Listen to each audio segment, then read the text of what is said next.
Katsina is the Hausa land. Kanu is Hausa land. Sokoto is Hausa land. The Hausa people own it, indigenous to those areas. I'm asking you this question. Is there any Hausa man who's an emir in the north? The answer is no. The same thing is going to happen to you. If you don't rise up now to break, I'm not even asking people to break this rule. Demand for what rightfully belongs to you, your freedom. The freedom to decide. The freedom to write a constitution if you prefer. The freedom to live with whoever you want to live with. That is what we're asking for. But most people misunderstood what we are saying. And today, almost everything we have said about this rule has come to pass. Everything we have told you, everything I told you has come to pass, hasn't it? Everything. And some people are still questioning and arguing. They said, Fulani will resist by all means necessary, including armed resistance, any attempt to forcefully eject them from the forest. Yoruba, you must ask yourself this question. When we were pursuing them from a brain, why didn't they say something about ESN on Nnamdi Kanu? Why? Have you asked yourself that question? Because they know we are prepared to die to defend our land. They understand that very well. That is the only language the Fulani understand. You cannot say to Fulani, oh, let us have a Fulani president, and after that all will be well. Never, ever, ever. They will continue to expand. They will continue to identify idiots in your midst, traitors, saboteurs in your midst. They will promise them heaven and earth. They will give them anything they ask for in order to ensure that they get into you, they subjugate you. Look at Yoruba and the Lorin. Yoruba, how did you lose a Lorin? You lost a Lorin because somebody thought or felt that by aligning himself with what he felt was a superior Fulani force, he can defeat his own people. Afonja, what happened? As a result of that miscalculation, the great Yoruba race lost a Lorin to Fulani Caliphate. That is why in a Lorin you have an emir of a Lorin, not an Oba of a Lorin, answerable to Sokoto. That is where Lai Muhammad comes from. You can see them. Sokoto slaves in Yoruba land. When I say that, it's not religion. It has nothing to do with religion. It has everything to do with the mentality of a conquered people. Now they have left the Lorin, having taken a Lorin and taken it to Sokoto. They now want to come into Oyo. They want to come into Ondo. Once they take over all those places, it's over for the Yoruba race. Over for you. No, never again will anybody rise a man of honor or integrity in Yoruba land. Never ever. It will only be their stooge. Look at what's happening in the East. Only Fulani stooges can now emerge in the East. It took them very many years, nearly 50 years, to accomplish this very simple task of making sure that everybody, be it Ohaneze, be it Pandef, be it governor, anybody you're bringing out must come to the north to swear allegiance to the caliphate. All of them, ban on. Is there any political godfather in the East? There is none. They all go to the north to go and swear allegiance to the Janjaweed. That is why our life is in a mess. That is why they can bring somebody like Obiozo and make him the Ohanese President General in front of our eyes, in front of Korokoro. And what did they bribe? They gave money to BBC. They gave money to all Zoo newspapers. They started to trumpet Obiozo, Apex Group, Apex. You saw them holding their meeting under a canopy, a ton without shame. A whole Ohanese. Under sand, torn canopy. Maybe you saw it, disgraceful and shameful. Talking rubbish. The man looks like a Janjaweed anyway. Talking nonsense. These are people they have prepared for you to sell you down the drain. By the time the Fulanis are done with you, believe you me, if you don't rise up now to fight for your freedom, by the time Fulanis are done with you, you'll be more useless than a Hausa peasant doing Babi Allah somewhere in Zaria. That is the future that awaits you. Now, our people must understand this very clearly, especially my Yoruba brothers and sisters. It is about time you stop supporting evil. That evil is in Asorok. That evil is a gang of reprobates calling themselves presidency. The more you keep on supporting evil in the zoo, the more your land will be taken from you. The more your daughters will be raped and abducted. the more your sons will be slaughtered in cold blood. And under one Nigeria, there is nothing you can do about it. Absolutely nothing. Because one idiot that they groomed will rise up and say to you, oh no, it's one Nigeria, there is crime everywhere. Haven't you heard about Zamfara? Haven't you heard about Katsina? There is crime everywhere. That is not the case. The crimes you have in the north, the insecurity you have in the north is as a direct consequence of their own action. They groomed them. Al-Qaeda in the Maghreb, ISIS in West Africa, Boko Haram, Fulani headsmen, bandits, all of them. Who brought them to Nigeria? It's Fulani. Fulani brought them into Nigeria. El Rufai brought them in. Bauchi State Governor brought them in. Oxford in the usual way. I came from a very poor family and left school when I was 13 years old. And I served a factory apprenticeship as an engineer, which is very unusual for an Oxford undergraduate. At Oxford also, I trained as a social worker. I'm a fully qualified social worker.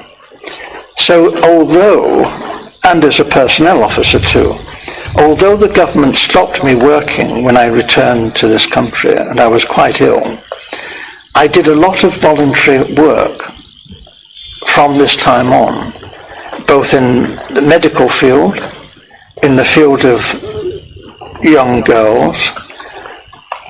We also had campaigns on comprehensive schools. So I've kept very busy over the decades, although I have been kept out of employment quite deliberately. And when I did take up work, the government came after me and behaved abominably. And they did the most appalling things. They framed me with money missing. When I worked as a humble postman, after I'd worked as a personnel officer, I delivered the post to the workers who I'd employed. And they forced me out of that. They framed me. And later, when I was working in the labour exchange, they used the foulest methods to get me out of work. They told me they would. They said, the Governor General said, unless you do what I say, you will never work.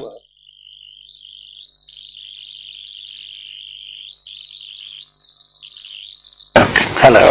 And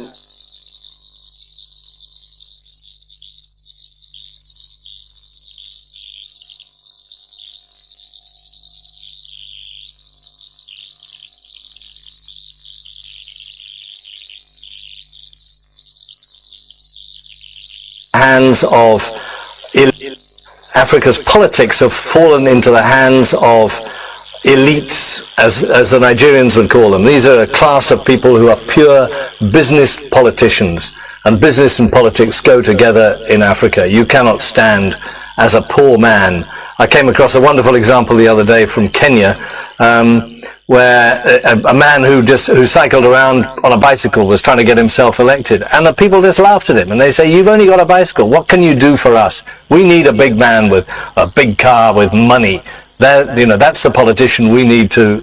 So there's this mentality, which I think has allowed a very small group of people to take over those countries politically, but also economically. And that's why you have something like, I think the World Bank says, between 60 and 70% of Africa's capital shifted out of the continent. It's in banks in Europe and Asia and maybe America as well.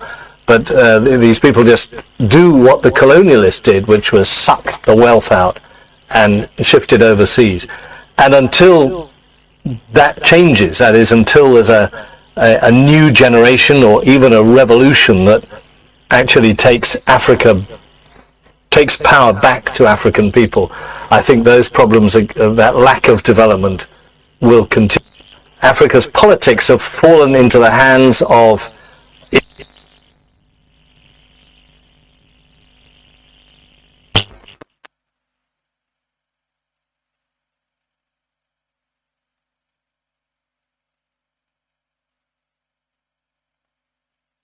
n'ụbọchị taa ọ na-abụ ogorogoro ụbọchị one ma one onwe ka o si dị anyị abịakwa ka anyị tinye okwu nke bụ eziokwu na a na-ekwu n'okwu sị na Igbo ada agba ọsọ mmiri ma ọ na-ozuro ha arụ.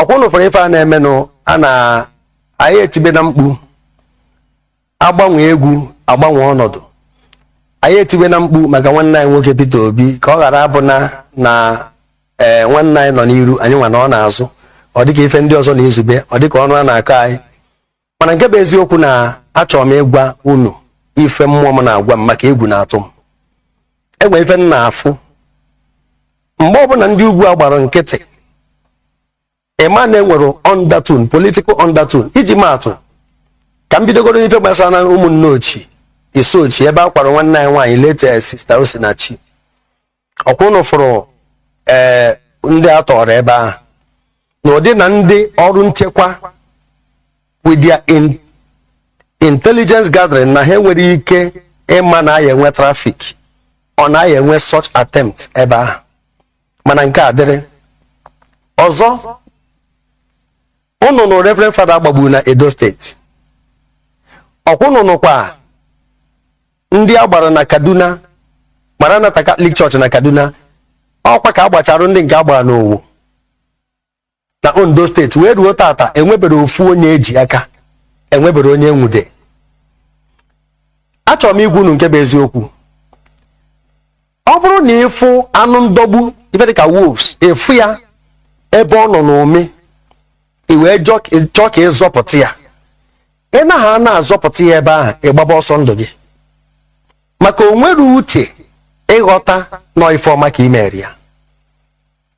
Ọkwa ifuru obodo a enwe ndị nwe obodo a hapụ ife niile a na-amacha ụfọdụ ndị ofe mmanụ pụta a na-ekwu na obodo enwero ndị nwe ya ụfọdụ ndị be ya na-ekwu na obodo enwero ndị nwe ya. Nwanne ya nwoke Peter Obi otu o si pụta nnọọ patriotic Nigeria ọ maka mana achọrọ m iji ihe onyonyo a wee tụnyere ya alụ ya biko ya tinye ọnụ n'ihe gbasara nwanne anyị nwoke bụ Mazi Nnamdi Kanu ya tinye ọnụ otu esi wee throw weight behind him o nwebara ka o si kwute okwu kpọtụ ya afa otu sinetọ Abara Ibe si eme ma even Ifeanyi Ụba sinetọ Patrick Ifeanyi Ụba enwe na mgbe okwu kwute mana ya nụbere afa ya n'ọnụ nwanne anyị nwoke bụ Peter Obi otu anyị si akwati ya. Nke a dịrị ọzọ bụ na ewuche ezi ahụ wee kpọpụta ya ịrapụkwu ya ọ ka ya abanyekwa na pọtọpọtọ maka nke maara ya ahụ. Ọkwa ifụrụ ndị a ndị Britain ji wee na-arụ akpụrụka n'obodo a maka natural resources ha nwere bụ ndị Nigeria. Otu a ndị Britain si welu Chukwu si wee na natural resources anyị nwa bụ their own natural resources maka ha ji ndị a wee arụ akpụrụka n'obodo a. O nwere ya asị na ọfụbere ya ka m gwazi unu ife niile a na mbọ niile anyị na-agba ma this 2023 akpụ n'ọnụ nenu ka ndị ugwu si na project Kwankwaso nenu ka ha si project Atiku. Now ị na-achọ ịgwa m na ahụ a ha debere na Kwankwaso ama abụ deputy Peter Obi onwe ebe ọ nara ha na-abụ ma na ego ma na amamife ma na connection ma na vision intellectual capacity onwere ebe ọ nara ha na-abụ mana ịfụrụ ahụ ha debe ka m gwazie ya eziokwu ọ bụrụgo na-emegide ife a ANPP wee kweta na Kwankwaso ya abụ vice ọ ya adịkwa ka ife Atiku na Obasanjo je maka ọma kwedebere isi n'ala. All these visions and aspirations Peter Obi will not come to pass. Amagunu gebe eziokwu anyị ada arụ ọbụ shoulder maka anya nwadebere ahụ na ọga idenekwu ndị na-etiri ya mkpu ma Jubrin kwuru ụbọchị a ịfụ na ọ na-ekwu na nọ nnukwu mmadụ so onye nke a bụ nnukwu mmadụ youth Nigeria chọrọ onye nke a bụ nnukwu mmadụ ndị ugwu chọrọ. Deeti dị bidokwuru nwanne nwoke Peter Obi na ha ewepụtara na ha chọtara mmadụ ọ nkata akpara agbabe ndị ugwu ka afọ na deeti dị bido ha na-edebe ahụ na without them na ndị ọzọ ama nwụọ ka a na-ekwu ya Jubrin kwukwu ya n'okwu na without ha nwa nọmba na akaụntụ n'agbanyeghị ndị a na-ekpota ma nije eme efi ha na-agụnye ma ọsụkwa ya mụrụ nda age ọha ncha ka a ji eme anyị arụ mana achọrọ m ikwu unu ọ bụrụ na anyị si ka Peter Obi banye ka anyị mee na this comprehensive analysis ka anyị wepụ sentiment ọ banye o wee mee nnọọ Nigeria ọ dị ka enigwe after Peter Obi what next? In a take one now, new Gumo, Fulani Baneba. If any adikwa me equity, enwe fairness, or me go si kwa keka. If any aji agwachika onye Igbo gara bana. Enwecharo favor, enwecharo ego a na-ewepụ ha ji enyere ndị be ha aka ma na agriculture ade enwere accountability. Ha ma na onye Igbo banye ebe ha pichisie ife niile a. Ndị a ha dodoro ụkwụ n'isi akwụrụ ọtọ bụrụ eze. Ha ma ife ha na-azọ. Ọzọ kedu ka o si dị unu ka anyị emetanwu nche obodo a maka ife niile apịtọkọ na nnu ngara a na-agwọ nwere ife anyị emenwu ya. Enwego infiltration na army, repentant Boko Haram. Unu na-agbakọ kedu ka esi were extract ya ndị bụ members of Boko Haram bata na army na the real soldiers. Enwego betrayal anọ onye nwa na-enye nsogbu.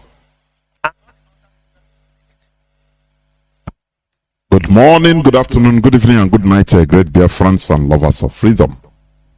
This is Radio Biafra Hausa-Service coming to you through the auspices of Radio Biafra London. My name remains Mazi Nnamdi from Olu province of Biafra land.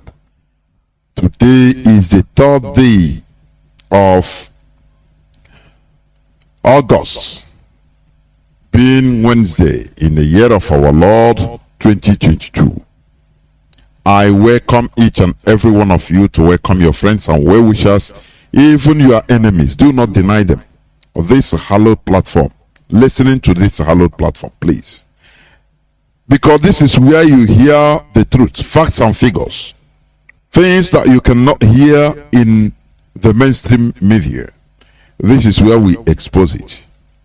Therefore, we preach enlightenment here, and that is the highest gift to humanity, that you may acquire wisdom and stop being destroyed by ignorance.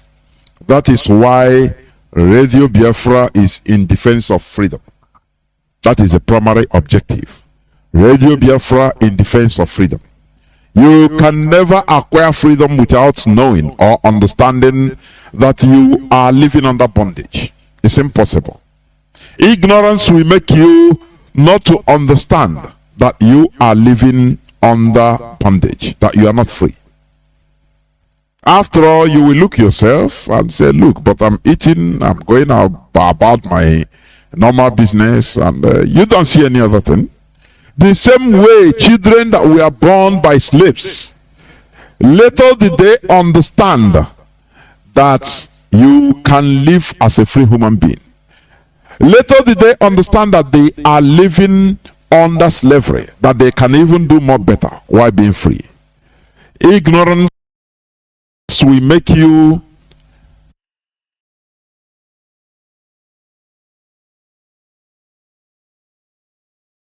not to understand the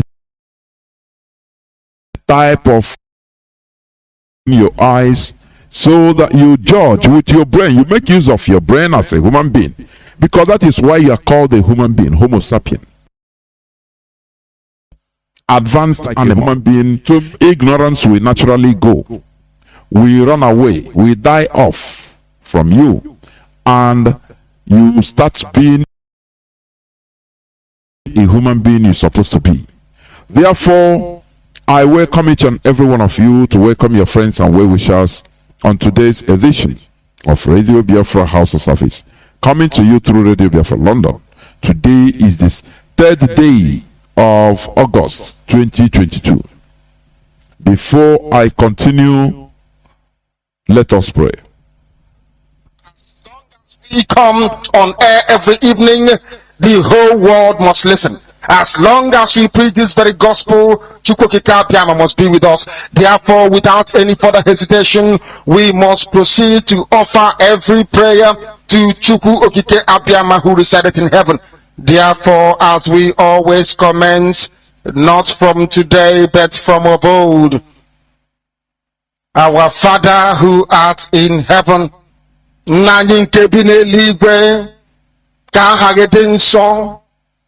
that your name may be hallowed by men, that we may bow at the mention of it, that we may offer every glory unto thee, that we may offer you every adoration and adulation, because there is none like thee.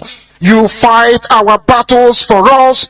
Every blessed day you demonstrate through your kindness and your everlasting mercy that you are our Lord, our God, and our Creator. This evening we offer these your children unto thee all over this very planet that you created. They are listening across the entire 24 time zones on this very planet where they inhabit. They are listening to your gospel this very evening, this gospel of redemption, a gospel of hope, a gospel of restoration, a gospel of renewal, this very gospel of freedom, this very gospel of emancipation, as only you ordained, that this very gospel must be preached, that mankind may be set free from the eternal damnation of the creation of the British.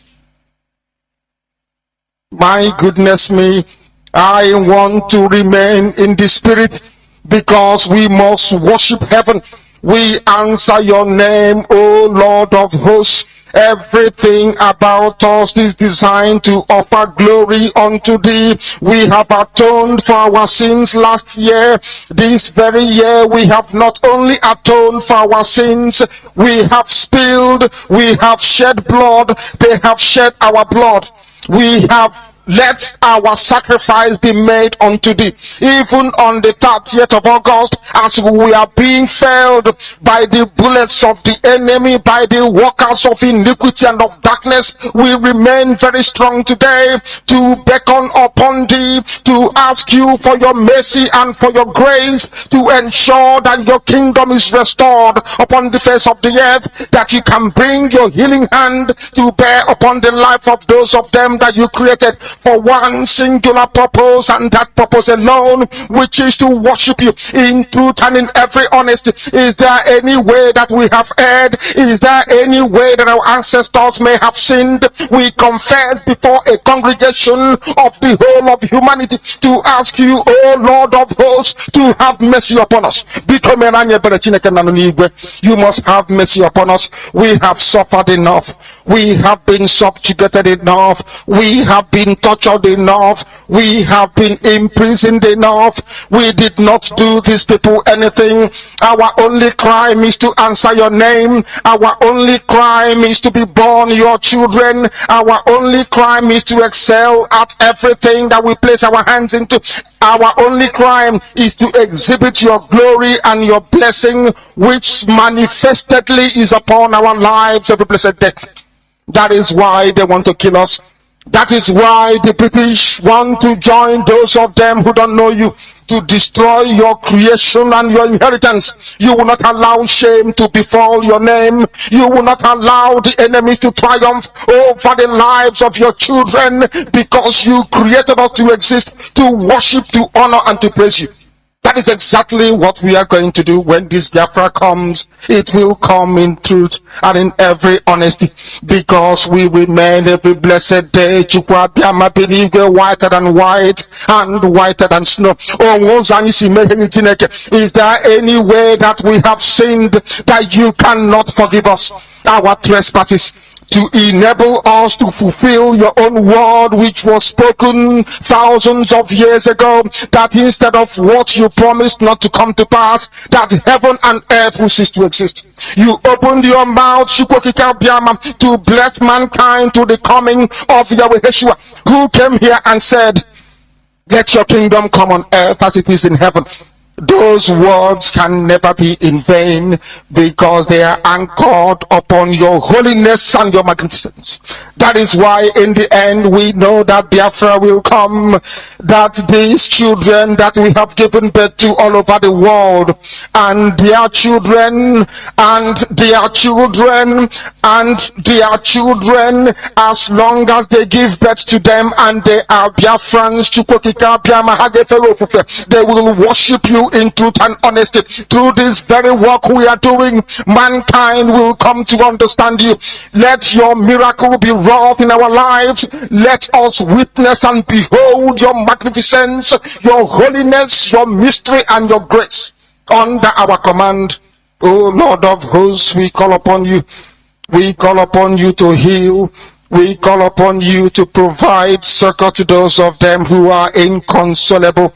We ask you to come and strengthen those who are weak. We ask you to restore hope where there is hopelessness. We ask you for inclusion where there is destitution. We ask you for one brotherhood, one camaraderie, one bone, one blood, and one flesh of your children. The Efiks and the Bibios, the Izon, the Shekiri, the Isobos, and also those of them from Isoko. We are traveling all the way to the lands of Igala. We are moving on from there to Idoma, to Igede, to the territories of the Igbo land. All these places we dedicate unto thee. All these lands of yours, we ask you to cover it with your mercy. Because Biafra will come, and when it does, we will dance on the streets. I'm telling you, by the time that we are done, humanity will think that we are mad, we are drunk in your glory, and rightfully so, because your kingdom will come to rest upon this very earth. That very kingdom is the unadulterated, non-negotiable sovereignty of the Republic of Biafra, that your will may be fulfilled in our time. All this we pray, all this we ask for, in no other name apart from that name that belongs to you. I had in Sosine Bigebi. He said, Once again, I welcome each and every one of you to today's edition of Radio Biafra Hausa-Service, coming to you through Radio Biafra London. Please draw nearer to your listening devices. Invite your friends, well-wishers, your family members, your siblings, even your enemies. I used to say here, do not deny them listening to this hallowed platform. This is where we preach the gospel, the real gospel, without mixing, without mixing it. Dilution, no dilution. Is concentrated, highly concentrated. That is what we do here. Therefore, today, as I am going to talk about on the topic that says the absurdity of thinking of fixing Nigeria, that is going to be the topic of my submission today. The absurdity of thinking of fixing Nigeria. But before that, I will go to some news headlines that make news, just few of them, in order to analyze, to discuss a bit about the news. Now, there is this news which I want to start with. It says, Nigerians, defend yourself like Americans. Soldiers can't save you from bandits. That is Masari, the governor of governor of Bauchi State? Either governor of Bauchi or we know, or Castina. Okay. Let me go on just a bit. Let me read a bit about the news. Governor Aminu Masari has called on Nigerians to learn self-defense from Americans, because the Nigerian army and the police cannot protect them against armed bandits. Do you see? I want to know. I want to check the governor is from where? Whether Bauchi.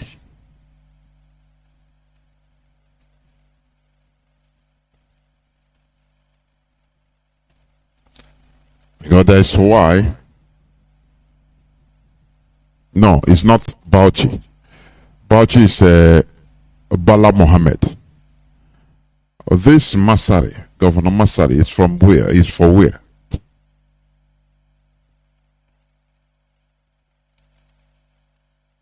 Because these are the people. Governor of Katsina State, yes. Governor of Katsina. Now let me continue reading. Let me start afresh. Of this governor, he says, Nigerians, defend yourselves like Americans. Soldiers can't save you from bandits.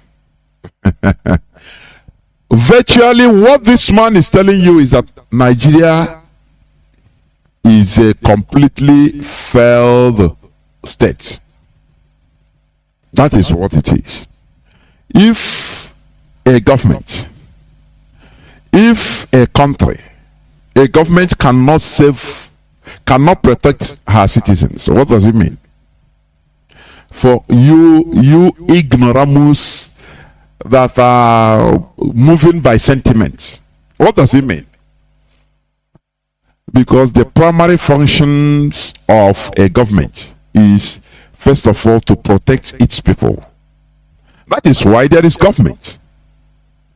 If people's lives and properties are no more secure, which means the government has completely failed, it goes to the Lord of the jungle. Protect yourselves. That is what this man is telling you. They are telling you to protect yourselves from the bandits, so from the terrorists that they brought. Even the writer, I mean the newspaper write-out, showed him with armed bandits, armed Fulani terrorists. Let us stop calling them bandits. These are Fulani terrorists. He posed with them, a governor in Nigeria. He took selfies with armed terrorists. And at that time we shouted. Our leader shouted on radio, here on radio. We also shouted. Every time Radio Biafra is shouting. Who are you shouting for? Nigerians to rise up? They never born you. There is nothing you can make Nigerians to rise up. Nothing. Instead, these are condemned slaves. I call Nigerians condemned slaves. Today I'm going to tell you more about it. Condemned slaves that are waiting to be slaughtered. You know, if you go to a chicken house, for example, you are buying some chickens. Now you make your purchase, you buy some chickens, they kill for you. For example, live chickens, I'm talking in a poultry farm. You see chickens, they are busy eating and drinking water, growing fat. But they didn't know that they are sentenced to be meat in people's tables because of ignorance. Because had it been they understand why they are there, they would have tried to escape, to run away. But you see them shouting happily, eating, shitting, drinking, shitting, playing. Now when you go, you buy maybe 30, 40, 50 chickens of them, and you go outside, you slaughter them. You give it to slaughter, they slaughter it. Other chickens will be there watching. They are watching their people dying. I mean their fellows dying. But because of ignorance, because their brains are not developed enough, in order to understand that it will come to their turn, they are still there, the chickens, waiting for their turn. They are eating happily, drinking, doing their thing, going their businesses. That is exactly Nigeria. Exactly what I'm telling you is exactly Nigerian style, the Nigerian system. They are chickens. They are chickens. This man that is talking now, he was, conversing for the Fulani terrorists, defending them, going and taking photos with them, telling you how, you know, how good it is for them, for the Fulanis to carry guns, that it is their right, that, you know, but today is now telling useless, stupid, gullible Nigerians to defend themselves. Don't you see that there is a, you know, the way the Fulani take Nigerians, honestly speaking, it is horrible, but it is true. I've seen it. For a governor to go to, it was televised in a national television.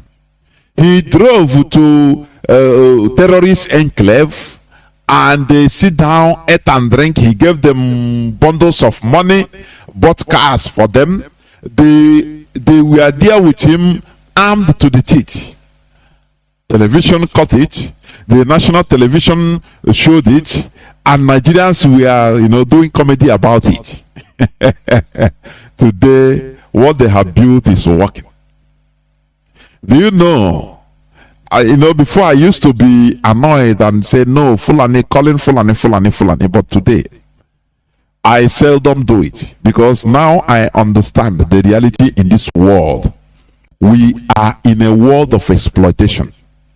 There is no justice in this world. I will still replay the clip, or some parts of the clip I played before. I was playing before. Interview with Harold Smith, one of the colonial servants in Nigeria. Let me put it, public servants. Minister, I can say he's a minister of labor in Nigeria. His interview, I think he's late. I think it was 2002. So I will play it for you to understand. Nigerians are helpless and helpless, and they don't even want to react. All in the name of they are doing their normal businesses. Now, this governor that sponsored all these terrorists, Fulani terrorists, is now telling you to defend yourself like Americans. Let me read a bit. The security challenges we are facing in terms of killings and kidnappings are not only limited to Katsina, Nigeria. Do you see how do you see it? Do you see how they do their thing, how they talk? They will bring you, you know, oh no, these people are, they are good in politics. That is the only thing they know. Nothing more. Politics. How to deceive the indigenous people. How to manipulate them. Look what he said. Oh, first of all, the news headline was, defend yourself for Nigerians, like Americans. Defend yourself against the bandits. But he said he came to the body of the, the body of the letter, or the body of the statement. He said, the security challenges we are facing in terms of killings and kidnappings are not only limited to Katsina or Nigeria, but they happen everywhere, even in America and China. You know why he said it? You will see that, oh, he's with us, you know, he's telling the truth. But after he said, don't mind, though, don't worry. You know, the security you are facing here, the insecurity you are facing here in Nigeria is not only limited to Nigeria, for you to understand. So that you don't see it as absurd. After all, there is insecurity everywhere, in America, in China. So that you continue sleeping. You will say, oh, don't you hear the governor? Anyway, there are insecurities everywhere in the world. So it's a normal thing. As you are thinking like this, you know, he has positioned your mindset in that way. Their Fulani terrorists, the foot soldiers, are on the rampage. And he's now bugging money. Now bugging money, you know, you can't do anything. No, it's normal. Any person that comes to your business center or your working place and tell you, let us rise up and do something against this insecurity. You don't talk. Not only in Nigeria, they happen everywhere.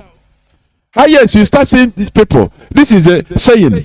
This is a sign of end time. You know, it's everywhere, just everywhere. Don't you hear governor of Katsina say so? It's everywhere.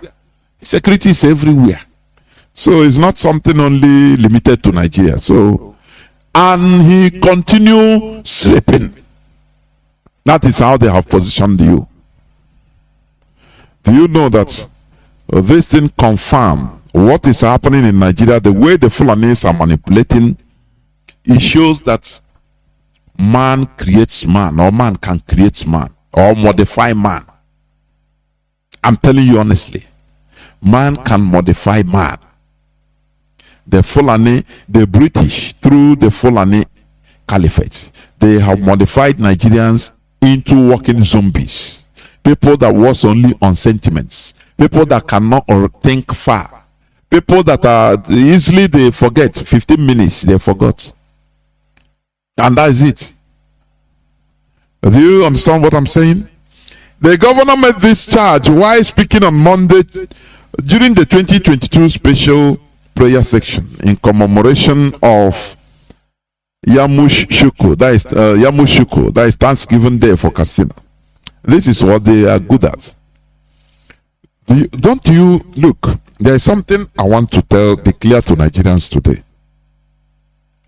Religious people, both Islam, Muslims, and Christians.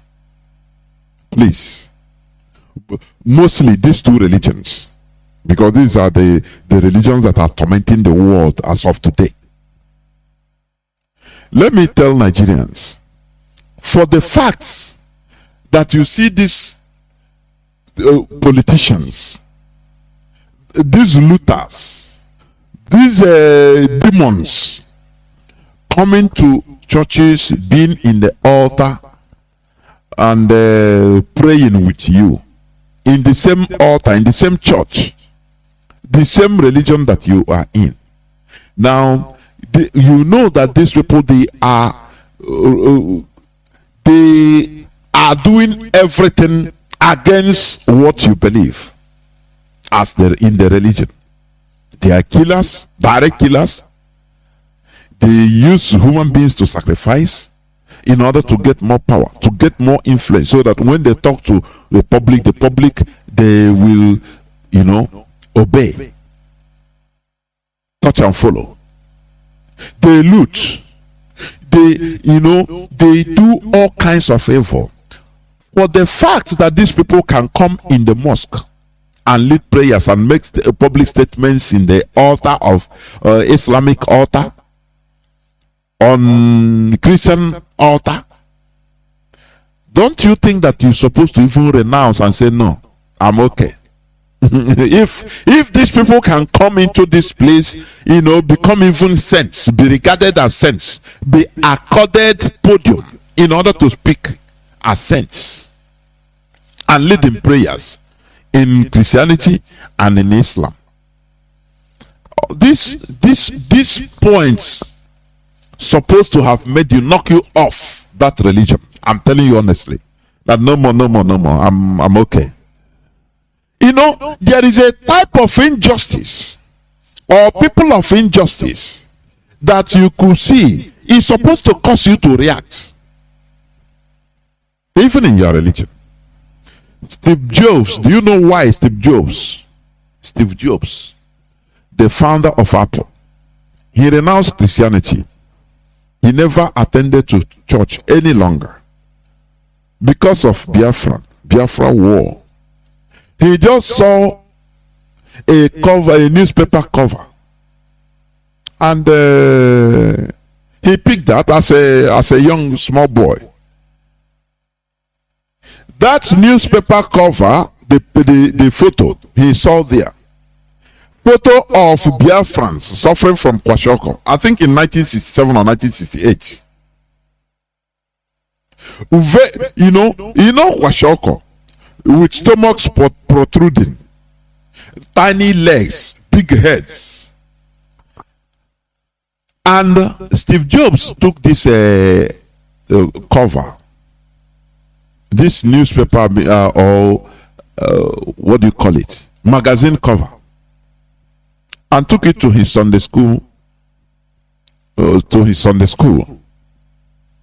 And after he started querying his teacher, Sunday school teacher, he said, so does God know everything? He said, yes.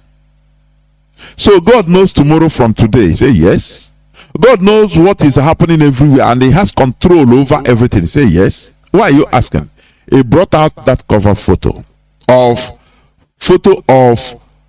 Biafran children suffering and dying of kwashiorkor, lack of food.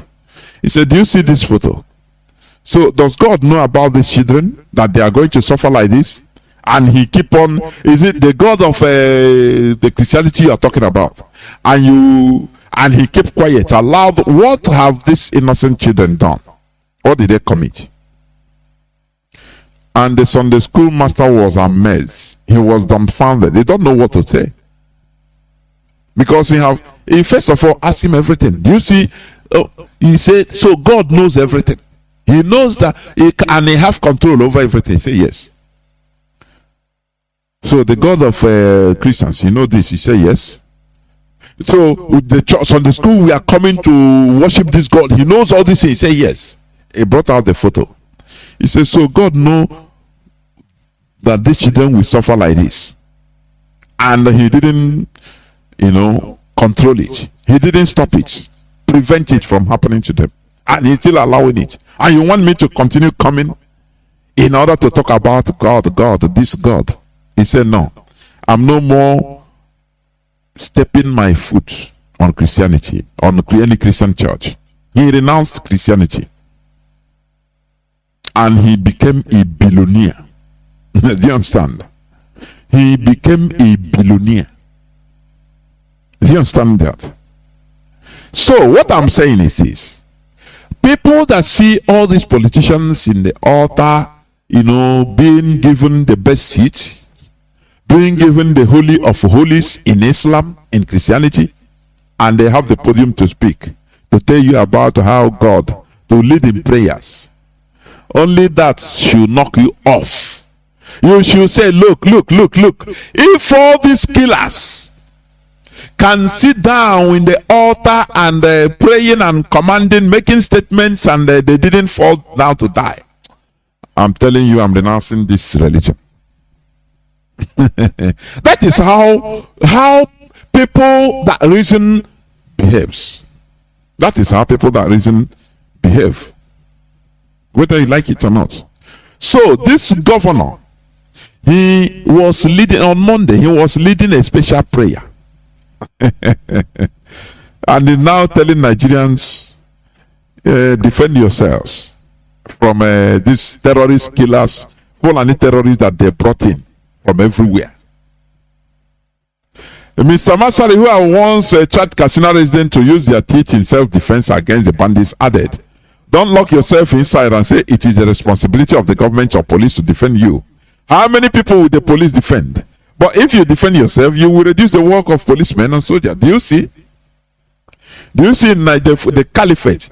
They can say anything in Nigeria, all these Fulani caliphate, because they know that you cannot react, you cannot question them. Somebody didn't ask him, why are you an elected governor? Why are you on top, the chief security officer of the state? Why are you controlling billions of naira under your control? They put it under your control. Why?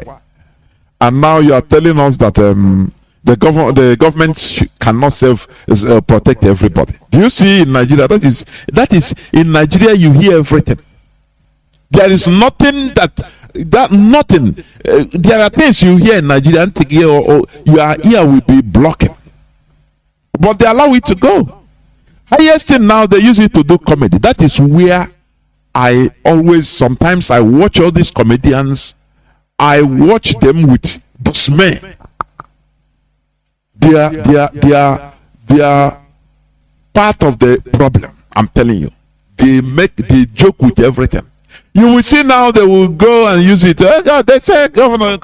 Anyway, Nigerian government cannot protect you, anybody. So go. They will laugh over it. Maybe as they finish that comedy and going home, many people will be kidnapped and killed. That is the sad thing about Nigeria. Nigeria is a waste of space. I'm telling you honestly. It is a complete waste of space. Where people can never rise up. Where they don't have red line. Do anything you come now and do anything you want. No, as a government, people will stay there. They will tell you, go to your churches. They will tell you, don't listen, don't hope on government to do anything for you. That is the worst part of it. They make people more stupid. Do you see the reason why I don't take it easy with them any longer? Because things continue going worse and worse. This is what a governor who is also leading prayer, who was leading a prayer in a mosque. This is what he's telling everybody. It's a very big pity. It's very sad. We must continue. We must continue. Let me go on another news. There is this news also. Nigeria, Nigeria helped Niger Republic purchase billions of naira worth of vehicles. A country that cannot protect their citizens, number one. A country that cannot pay salaries. A country that is financially is finished. Now they are helping Niger. Can't you understand something? The indigenous people in that zoo, they are chickens, in short. Let me just simply put. Things are worsening in Nigeria and they are building Niger because they are the same. They are the same.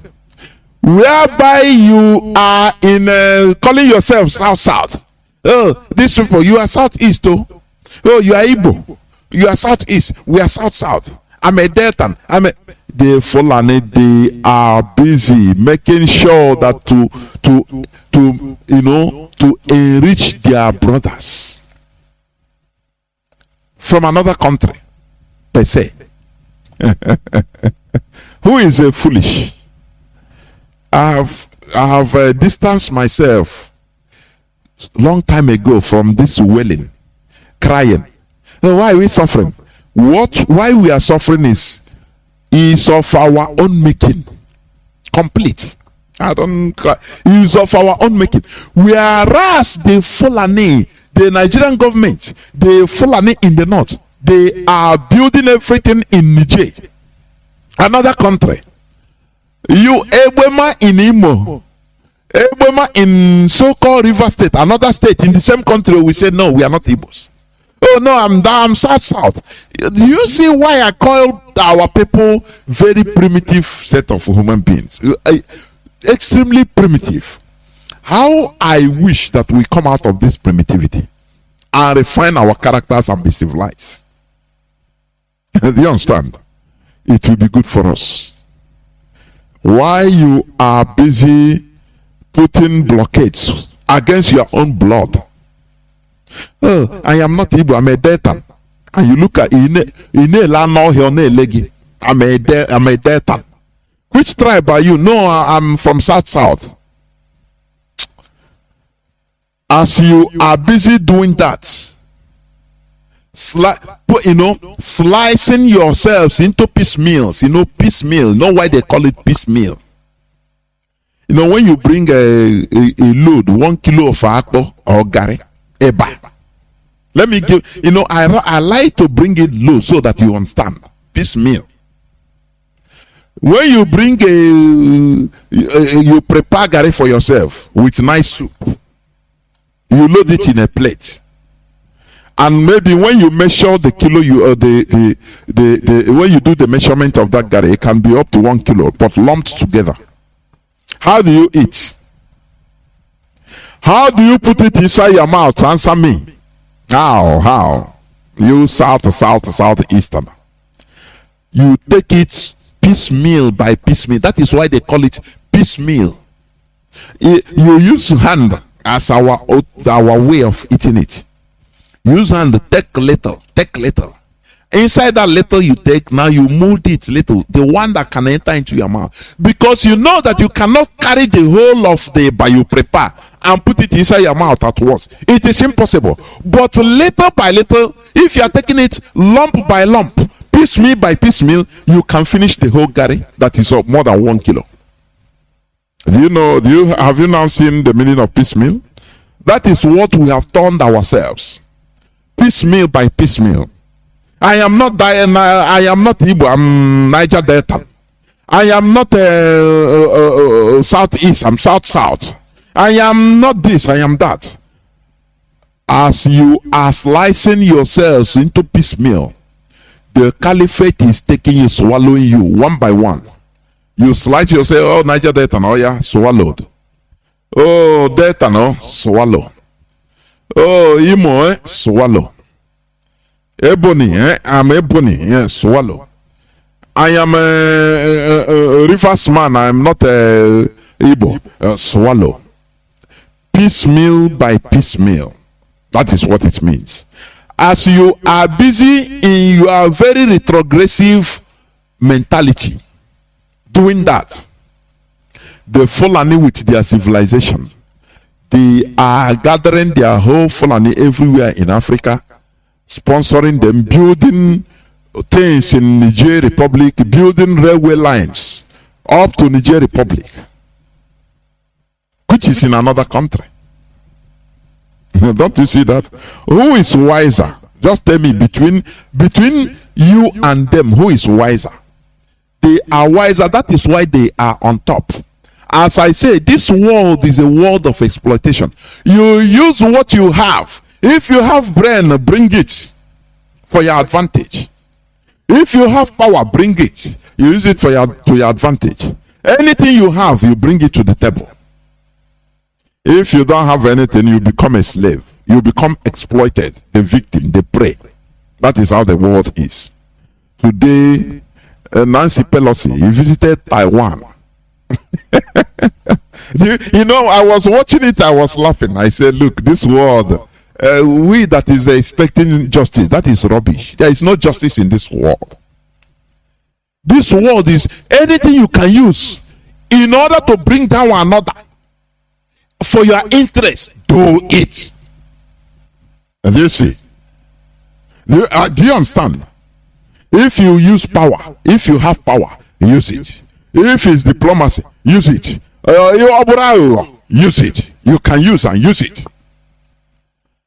The question of Taiwan with China, America is using, it's a loophole. Anywhere they see a loophole, they use it to their advantage so that they can be using to bleed the country, China, so that they cannot rise up more than them. Do you see it? Now think of the way politics is being played in this world. Now think of how in Nigeria, why you are divided into pieces and you accept it. You are even dividing yourselves piecemeal by piecemeal. How will you succeed if not for Mazi Nnamdi Kanu IPOB?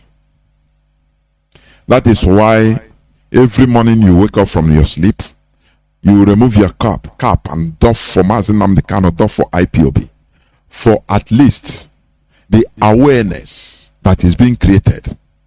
Do you understand? So that is it. Continue in your primitivity. The Fulani, they are flying. The Fulani, they are flying. China is working with Russia, so America use anything they can use in order to provoke them. That is how the world is. Now, if China have power, anything they can use to also hit America, they will do. That is how things are. Now, if they are doing themselves like this, how do you think you lower Homo sapien? They will keep you low.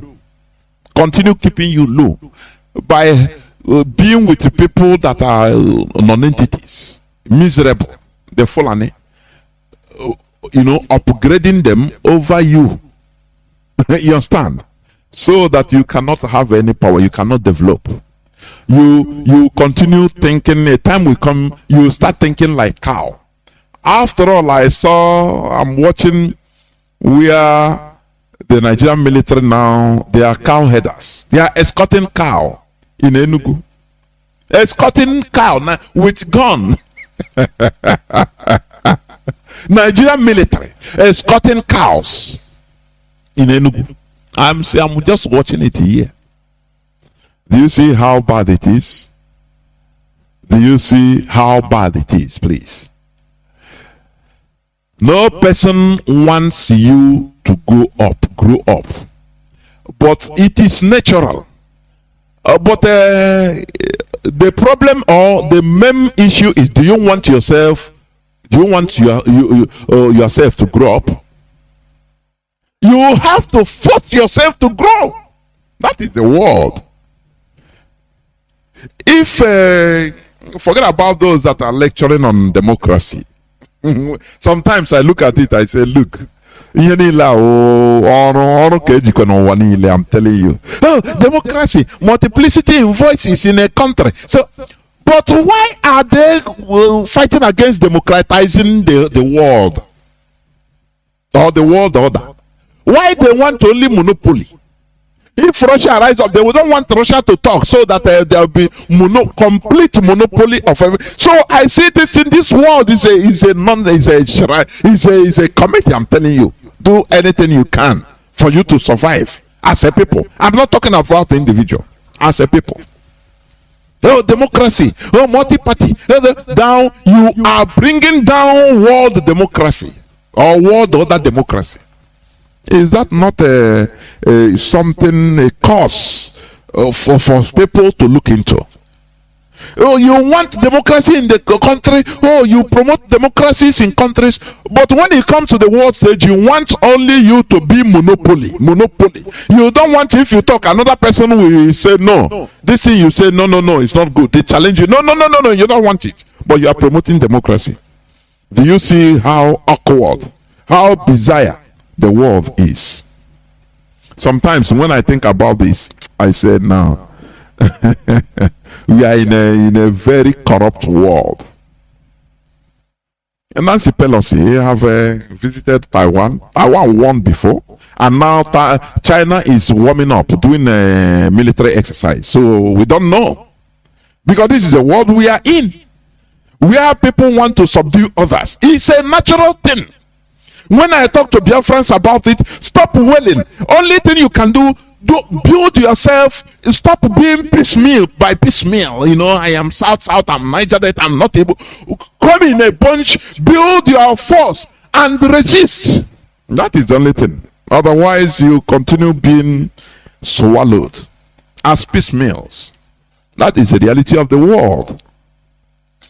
Why did America form the NATO Atlantic Treaty Organization? In order to be in coalition, in order to protect the Europe to protect themselves, and America, vice versa. That is it. So we are in a free world. If you can exploit others and get away with it, do. That is what it means. Do you understand? You know, the if there is, you can get away with what you are doing. That's it. If you cannot get away with it, don't do. Otherwise you pay. You understand? That is the reality of the world we are in. So we must continue. You know, we have shouted enough, lamented enough.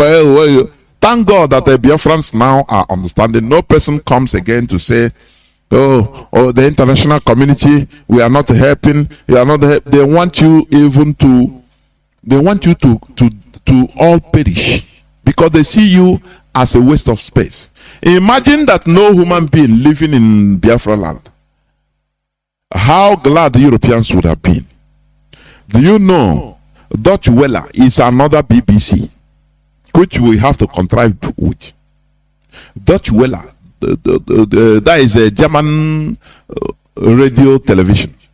It's another BBC now. And I start thinking, why is Dutch Welle trying to do this? Dutch Welle before that reports something good. And I know the answer. You know, Germany now, they are in desperate need of gas. Because Russia have turned off the gas to 20% capacity. So they don't care if Africans massacred for them to get gas to satisfy their citizens. That is what they want. So in order to satisfy Nigeria, now they have to start writing against Biafra to give the caliphate the impression that, oh no, we are with you, so give us gas. Do you see why Dutch Wella is doing what they are doing now? Do you see that? Do you see that? When I say that we are in a world of exploitation, please try to understand it is the reality.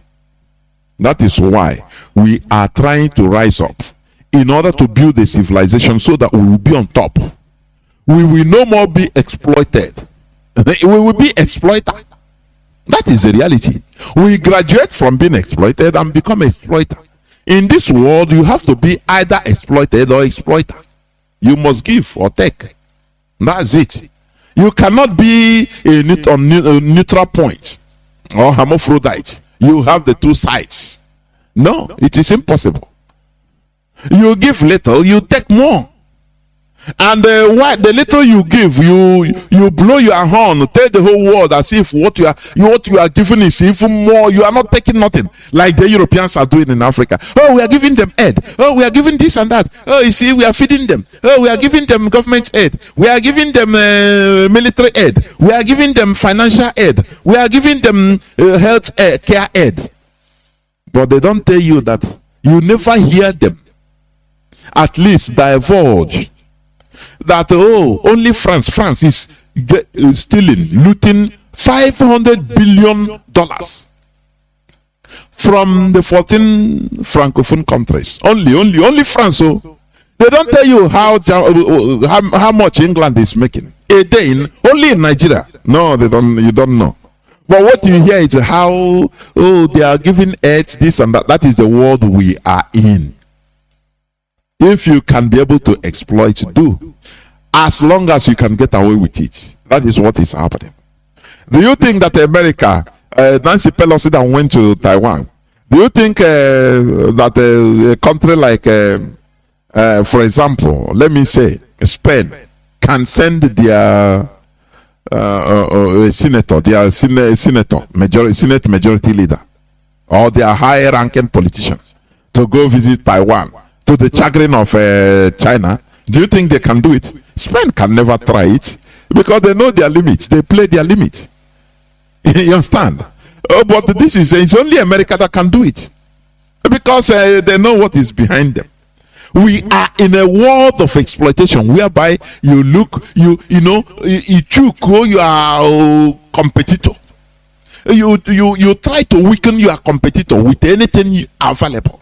As long as China is with Russia, helping Russia, combining with Russia. They wanted to make Russia just like any other country, miserable country. They removed it from SWIFT, banking sector, international banking, thinking that it will collapse. And lo and behold, it did not. Combining with China and India and others. Now they see that no, they are no more in the type of monopoly they want is not what they are getting.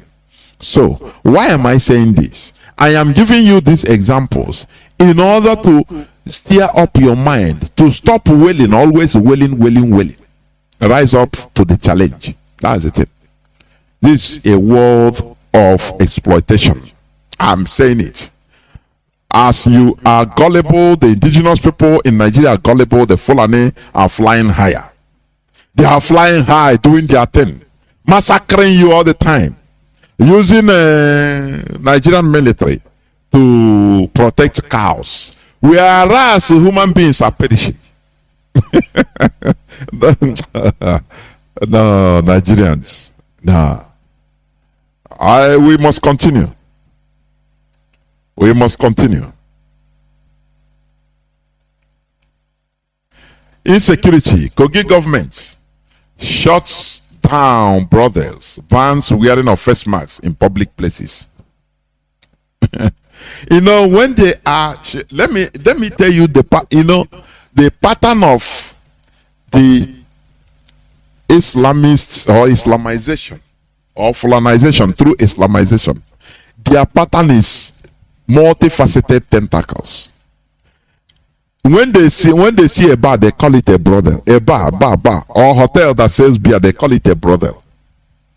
We are criminals lodge. Now they bring it down, just like they did in Logba by Abia State Governor.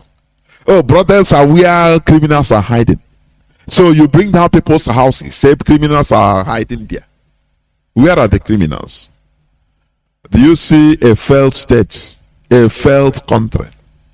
Do you see the Fulanization agenda that is quietly but steadily going on through multifacets, different tentacles they have? Now in Kogi they are shutting bars. They call it brothel. Anywhere the people they are selling beer or selling alcoholic beverages, it's coming. They shut it down. What is their excuse? Oh, criminals are lodging there. And you see, they will sell it to Nigeria. Nigeria say, nah, if it is a way to stop criminality, it's good. They don't know that these are lies they are peddling. You know, Pastor Bosun say the Islamization of Nigeria is something that is real. It's coming. It's swallowing everybody. But no, they don't have eyes. They don't see. But they are feeling it. But they don't know what is happening. The Fulani, that is how they do. In Kogina, they have told you, we shut down brothers. Go and look where they say brothers. Look, it is bars, restaurants, and hotels that are selling alcohol. Are you with me? They ban wearing of face mask, yes, but they didn't ban wearing of burqa, Muslim burqa. You know this, their burqa, they cover their faces. No, they leave it, but they ban with face mask. Don't you see that these people are aiding and abetting Islamic terrorism, Fulanization? That is terrorism, Fulani terrorists. Face mask and the burqa, which one is more bad, more hiding your face more? You can, as a man, as a terrorist, you enter, you buy a burqa and you wear. No person sees you, no person knows your face, no person sees your face, neither anything about you. But they are busy closing down restaurants, bars, hotels that sell alcohol. They call it brothels. And Nigerians, indigenous people, they are the people that will be clapping. Say, yes, it's working. Hey, yeah. It's good. They don't know. The indigenous people are always used to decimate themselves because they are stupid. They are the people that always used by foreigners in order to exterminate themselves, to kill themselves and hand themselves over to the foreigner. Check Ottoman Danfodio, how he used the Hausas to kill Hausas. Is it not what he's playing today? They are using Igbo governors to kill Igbo people. They are using Igbo politicians to kill Igbo people. Look at, I see a news, it says, Onyeko, when Charlie Boy resigned from Soludo's committee. Say, because, sorry, I don't do well with bullshit. These are the people that committee formed. Let me read it a bit. Formed by Soludo in order, according to him. On June 23, Soludo inaugurated the 17-man committee chaired by Professor Chidi Anselmo Odinkalo, whose primary aim is to identify the remote and immediate causes of the agitations, restiveness, violence, and struggle in the Southeast since 1999. Document victim circumstances of death, brutality, and incarceration. Okay. Identify stakeholders and groups who have played critical roles in the agitation and conflicts, their roles, capabilities, and demands. Now, let me ask this. Soludo, all of a sudden, he didn't know the reason why people are agitated. He doesn't know the reason why IPOB is agitated. That is why he formed 17-man committee. This is the person that have been going around giving lectures about to discuss, to go to the fundamental question of Nigeria. That is the reason of agitation. Because without justice, there will be no peace. He said, Chukuma Soludo said it. I have the clip. But now all of a sudden he entered into government, a part of the problem. Now he didn't know again what is the cause. He didn't know. He had forgotten. He didn't know at all. We are in a mess. Sometimes I think this. I say we are in a big mess. The indigenous people are always used in order to decimate indigenous people, their own brothers, their own fellows. That is it. Now let me go direct to the topic of my submission. But please stop calling these people the House of Fulani. I used to reiterate this, and I will continue reiterating it. I watched a video of where they are interviewing a terrorist, a Fulani terrorist. Do you know what he was saying?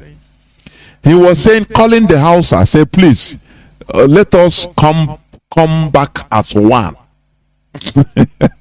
A terrorist with an arm to the teeth, a Fulani terrorist. He say, calling the House, I say, we are brothers, we are one people. Let us come back as one people. Why? Because they know that the Hausas understand that they are not one. When you play stupidity with the Fulani, they will deal with you and deal with your generations and make sure that you become exterminated. As they are killing you physically, they are marrying your women and they are burning people that are Fulani. Direct. They make sure that your race is gone. That is why the Fulani should rise up and rise up higher. We support them. Let them continue rising up, because there is nothing like Hausa Fulani as a people. I'm telling you honestly.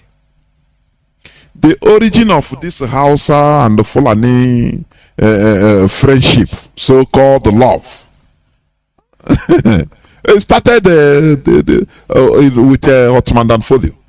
And Hausa should go and make researches. Maybe they don't teach you in your Almajiri school. Go and make researches about Ottoman Danfodio that you are also respecting out of ignorance. Ottoman Danfodio manipulate. Let me tell you, Ottoman Danfodio was born in Hausa land, yes. But his father and mother, they were cattle headers that came from Guinea. Do you understand? They came from Guinea. Futajelon. That is where the parents came from. But they born him there in Hausa land. They were tenants in Hausa land.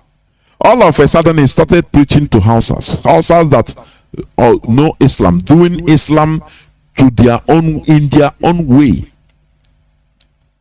Tolerant, not virulent. But Ottoman Danfodio manipulated them. And they supported, most of them supported a stranger. And they started slaughtering their own people. Killed their king. And today, you see, they conquered houses. And that is why Ottoman Danfodio made sure he called his Fulani brothers from Futajelon, from every other part of Africa, to come to Nigeria. And he ordered them to, their male, to be marrying Hausa female. As many as they can, and continue burning to corrupt the Hausa lineage with Fulani blood. It is from there you start seeing he established this warden House of Fulani. Otherwise, there is nothing like that. So the Hausa should rise up and continue doing the needful. We must continue. As I said, the topic of my submission today said the absurdity of thinking of fixing Nigeria. You know, many of our people think through their sentiments. They don't see the reality. That is why we urge you, in order to be listening to Radio Biafra, because here we remove sentiments. We go above sentiments to tell you the reality. It doesn't matter how bitter it is. It doesn't matter how, unsweet it is. It doesn't matter how embarrassing it is. We tell it to you. We are not telling it to you for you to, out of hatred, but out of love, for you to change, for you to understand facts and figures, to know, to stop playing sentimental. That is it. Nigeria is unsalvageable. Nigeria was created and programmed to be chronically ill. Chronic disease. Chronically ill. Without a cure. The way we are seeing Nigeria today, going downhill. The earlier our people understand it, the better. Trying to save Nigeria is just like pursuing shadows. Britain created Nigeria for a singular purpose. To be a source of raw materials and cheap labor, which is what we are experiencing today. Do you understand? Source of raw materials and cheap labor. Is it not what we are experiencing today? When you hold a master's degree holder in Nigeria, you travel to United Kingdom, you'll be relegated to looking for a job where you start watching a job of a caretaker, taking care of their old men and women. Is it not cheap labor? If they didn't put Nigeria in this state, can you go there and start looking for that job? In that place, can you see a Japanese national that come to United Kingdom start doing that job? You see why they created Nigeria. And that is what is playing today. You see it? For you to be their source of cheap labor. And do you understand? If you don't want, they will tell you, go back to your country and, that's it. As a footballer, oh, you're a billionaire. Yes, you are making money. Yes, they created you. As a Nigerian that you are playing in England. You are making money, but you are paying more taxes. You are subjugated to pay more taxes as a foreigner. That is it. That is why they put Nigeria. And you play more than anything. That is how it is.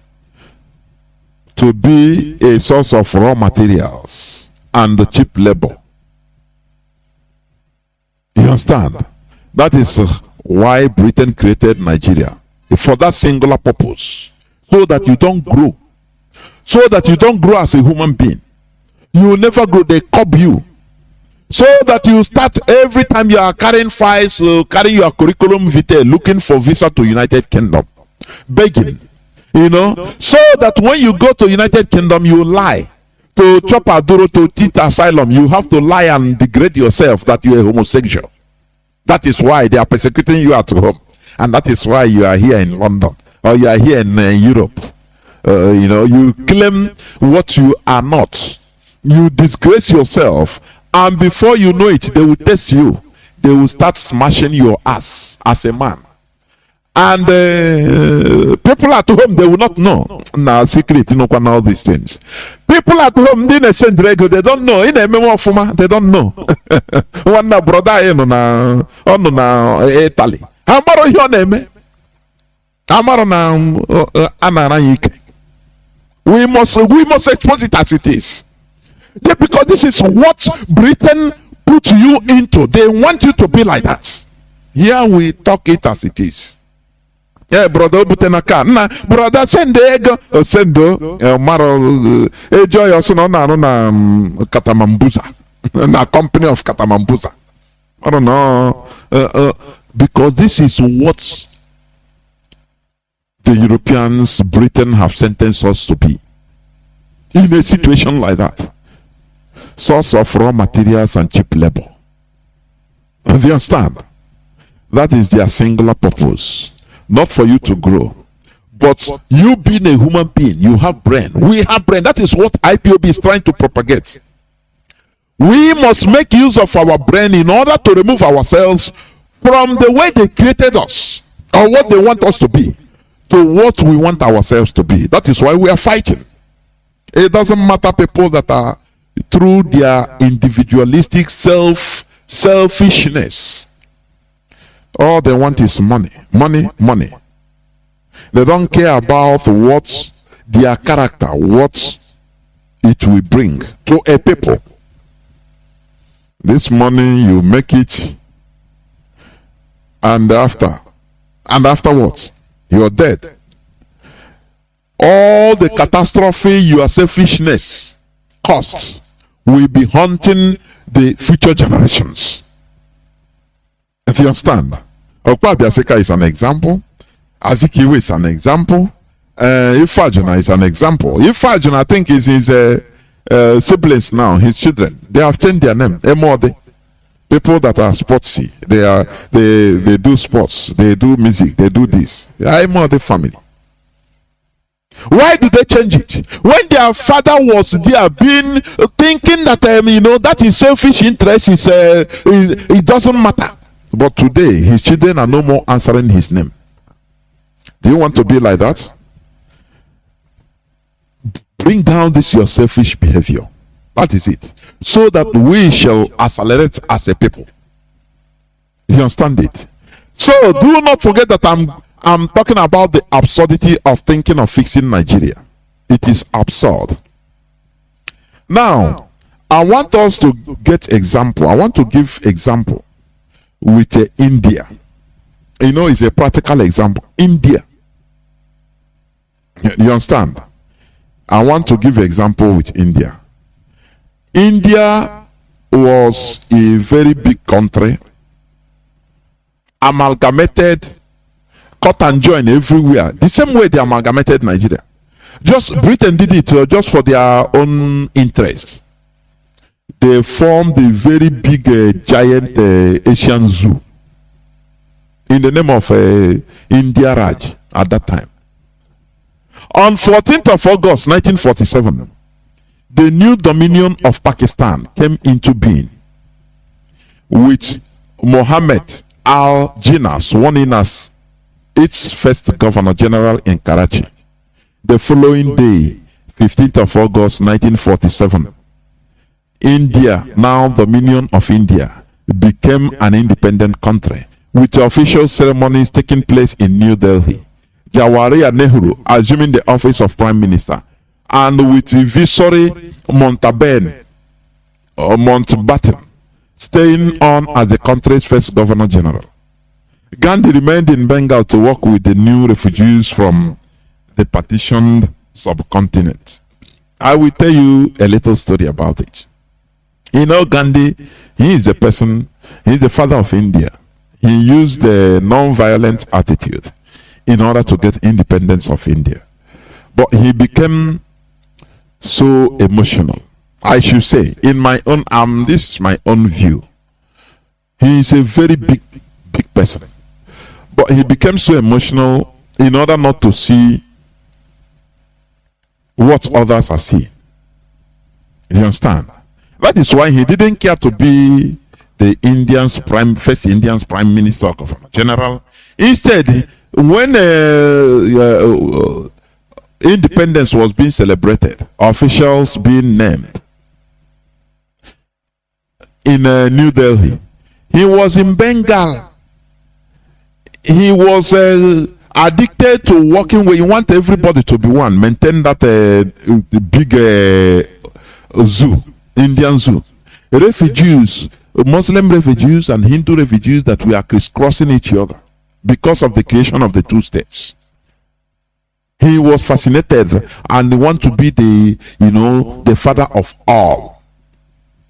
But do you know what? In an effort to end India's religious strife, Mahatma Gandhi resorted to fasts and visit to troubled areas. He was on one of such vigil in New Delhi on January 30th, 1948, when one man, Natrum Godse, a Hindu extremist who objected to Gandhi's tolerance for the Muslims, fatally shot him. And that's it. That's how he died. Do you understand?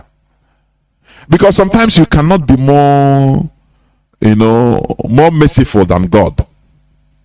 Allow things to work its way. When troubled waters, will leave it to trouble. Once he finish troubling, he will settle. But when you want to be more righteous than God, you bear the consequence. That's it.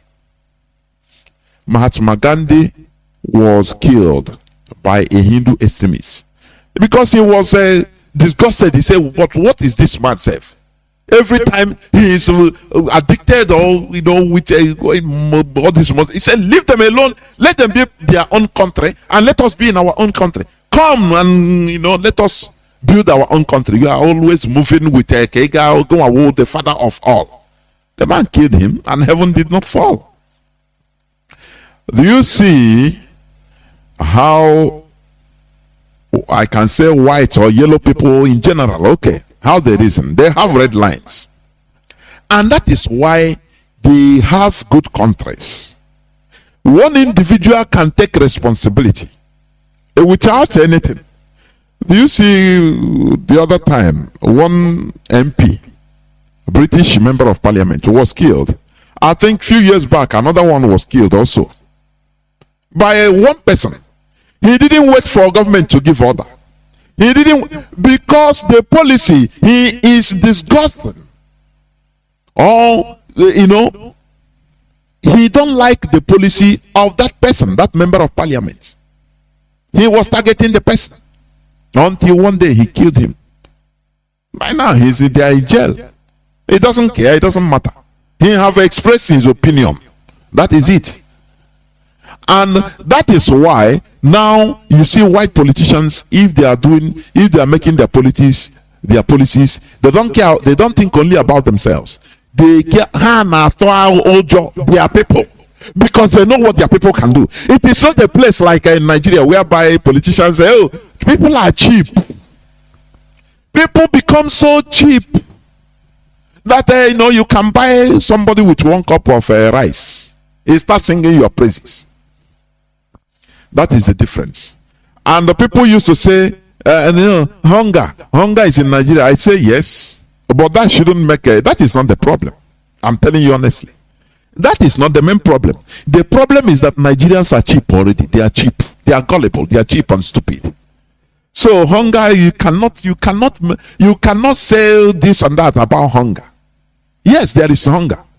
But Anna, you can be hungry and refuse food. You can be hungry and say, no, I don't want to eat. Why? Because your dignity is number one. You rather die. The code of Bushido, the samurai's code in Japan, the Japanese, honor is more important than life. I don't know whether you understand that expression. Honor, for them, honor is more important than life itself. That is why in Japan, when you transgress, they will say, okay, go and redeem your honor. You know what it means? Just go and kill yourself, because you have you have fucked up. So go and redeem yourself, redeem your honor. At least they will know that you will be in history that, oh, this person, he died, he killed himself. Okay, he had the courage to kill himself. That is redeeming your honor. Because as you downgrade your honor, you transgress. You no need of living again. As a billionaire, no need of living. As a poor person, no need of living. So they will tell you, just simply go and redeem your honor. That is how Japanese behave. Honor is more important than life itself. In Nigeria, people could be bought. Even people you think that they are rich, they want more. And that is why I say it is not hunger. The case in Nigeria is not hunger. After all, why is it that slave trading was more through in Biafra land, in our own coast? Why? Because people were very cheap. Now, but they don't care. Okay, we make business. Oh, slaves, na Gaia. Everybody buy gas here na the thing. Onye huri be Kenya to Gare. People are cheap, very, very cheap. I'm telling you honestly. Maybe some people might understand what I'm saying, and some might not. But people in Nigeria are very cheap. It is troubling. That is why the Fulani, they have that audacity. In order to behave as they want. Because in Nigeria, once you talk, they will just they will scavenge for one person. For if they give you bribe, you refuse.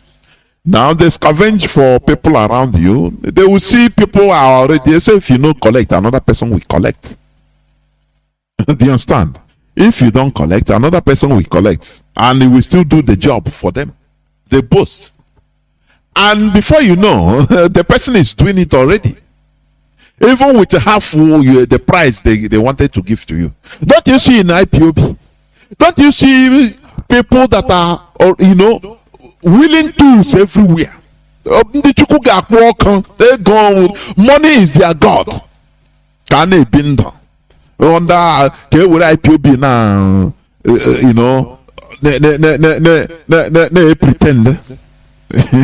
Pay your dues. And they pretend. The chiku got walk.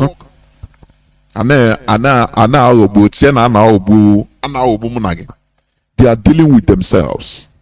They are deceiving themselves. Because these people are very cheap. Do you understand me? With money, they don't care again. They don't know anything again apart from that money. Once you reach that side, touch that side. Let me continue, please. I'm giving example about India. Remember the topic of my submission is the absurdity of thinking of fixing Nigeria. Okay. Now, let me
sorry, I have been speaking and I off my phone. I didn't know. I am giving example about India. Please. India has been there colonized as a very giant zoo. Britain entered there and galvanized, amalgamated different nations into one very big giant zoo. For their own convenience, for their own interests. That is how Britain is. He's a stranger. They are foreigners. They don't bear well for you. It is for you, the indigenous people, to know what is good for you.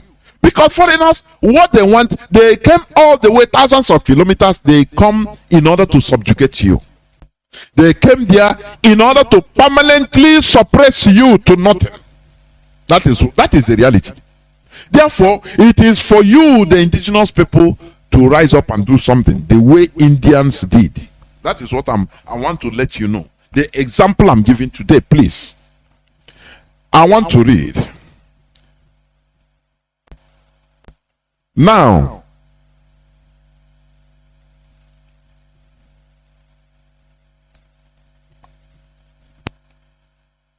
okay. Now, the two-nation theory is the ideology that the primary identity and unifying denominator of Muslims in the Indian subcontinent is their religion, rather than their language or ethnicity. And therefore, Indian Hindus and Muslims are two different nations regardless of commonalities. This is a theory that was brought up by one Muslim, the colonial Indian Muslim, called Ali Jinnah. You understand me? He said, look, no matter that we are amalgamated as one country, look, let us have this debate. You know, as I said, I love Muslims in one thing, for one thing. When it comes to politics, they are outspoken. They don't hide their feeling. I love it. I love it very, very well. But others they are meant to be timid. That is why I say religion plays a very big role in the way our character is. Very timid character. Complex. But don't you see how Ahmad Bello rose up and rejected independence outright? That they are not ready. That they prefer Britain to continue colonizing everybody. They are not ready yet. That they cannot go an independent Nigeria, otherwise they will not hold anything, because they are not ready yet. They are outspoken. Don't you see that? The same way this Indian Muslim, colonial Indian Muslim, he brought up a theory. He said, look, before we talk about a country also independence or anything, let us define what makes us a country. What unifies us? What is the unifying denominator in our land? The same theory or the same argument Nigerians have, they are failing to do. They have been trying to avoid this argument since 1960 to today. Do you understand? What is the unifying factor? How do you classify a Nigerian? How do you identify a Nigerian? Look at this election today. Now what they know is Fulani, Yoruba, Hausa, Igbo. Obi is Igbo. This one is Hausa. This one is Fulani. This one is Yoruba. No more Nigeria. Now how are we deceiving ourselves that we're in one country? This is an argument that somebody brought out in India to open the people's eyes. Say, look, let us not deceive ourselves that we are one. No. What is our unifying denominator? What is our unifying factor? When you call an Indian, you say an Indian. Just tell me, who is an Indian? How do you know an Indian? What is his value? Indian value. The questions Mazi Nnamdi Kanu have been trying to ask Nigeria so that it becomes a national discourse before anything, before going to shouting for 2023 elections. But they have been avoiding it. No, let's move together. Let us move on. Let us move on. We have to move on. This is unity of Nigeria. How do you call a Nigerian? Who is a Nigerian? It's a question that Nigerians have failed to face. A question they are afraid to face. But it's all every time is glaring in our face, destroying us. The Indians, they understood this because they are enlightened. They know that in the future it will be a problem. So they have to define India first. Who is an Indian? That is what I'm trying to say. Okay. The two-nation theory was a founding principle of a Pakistan movement. That is the ideology of Pakistan as a Muslim nation state in Southeast Asia. Do you understand? The ideology that religion is the determining factor in defining the nationality of Indian Muslims was undertaken by Muhammad Ali Jinnah, who termed it as the awakening of Muslims for the creation of Pakistan. Do you see how one person created this awareness, and rightly so. Otherwise they will be bleeding like Nigeria today. India wouldn't have progressed. You wouldn't have been going to India for the kidney transplant. No, because terrorists will be on the rampage. There will be internal squabble, fighting, internal cold and hot war always. Like what is going on in Nigeria, where there is no safety. Now, how will you develop? No development. But this guy, Muhammad Ali Jinnah, saw it right from there. He said, let us not deceive ourselves. So we are calling ourselves Indian. Now, let us define an Indian. Who is an Indian? What is the defining factor of an Indian? As a Muslim and as a Hindu, can you people proudly say that all of you have the same value and you are Indians? He said, let us stop deceiving ourselves. Let us call a spade a spade. We are Muslims, you are Hindus. We cannot continue in one country. We will never develop. We will be killing ourselves for the interests of white people that created us. So let us use our brain and think like a human being and do what is right for us, for our future generations. Is it not why you are in India today? That is the reason why you can travel to India today, even Pakistan. They are nuclear powers. They can manufacture everything from aeroplane to toys, everything you can think about. Because they told themselves, they looked themselves in the mirror and told themselves the truth. The truth Nigerians are trying to avoid from 1960 to today. No person want to hold this debate. You tell Azuki, we say, no, leave it here. Nigeria, don't worry. Nigeria is Nigeria. Define a Nigerian, no person could do it. Now, what you are hearing is Yoruba, Hausa, is Igbo, is representing Igbo. Is Igbo presidency. Is a Yoruba presidency. Is a Hausa presidency. Now, the Fulani, they use knots. Their own thing, they know how to manipulate. They use the knots. It's no more Nigeria. Do you see it? Let us tell ourselves the truth. Let us imitate India. It is not too late. That is what IPOB is clamoring for. Let me continue.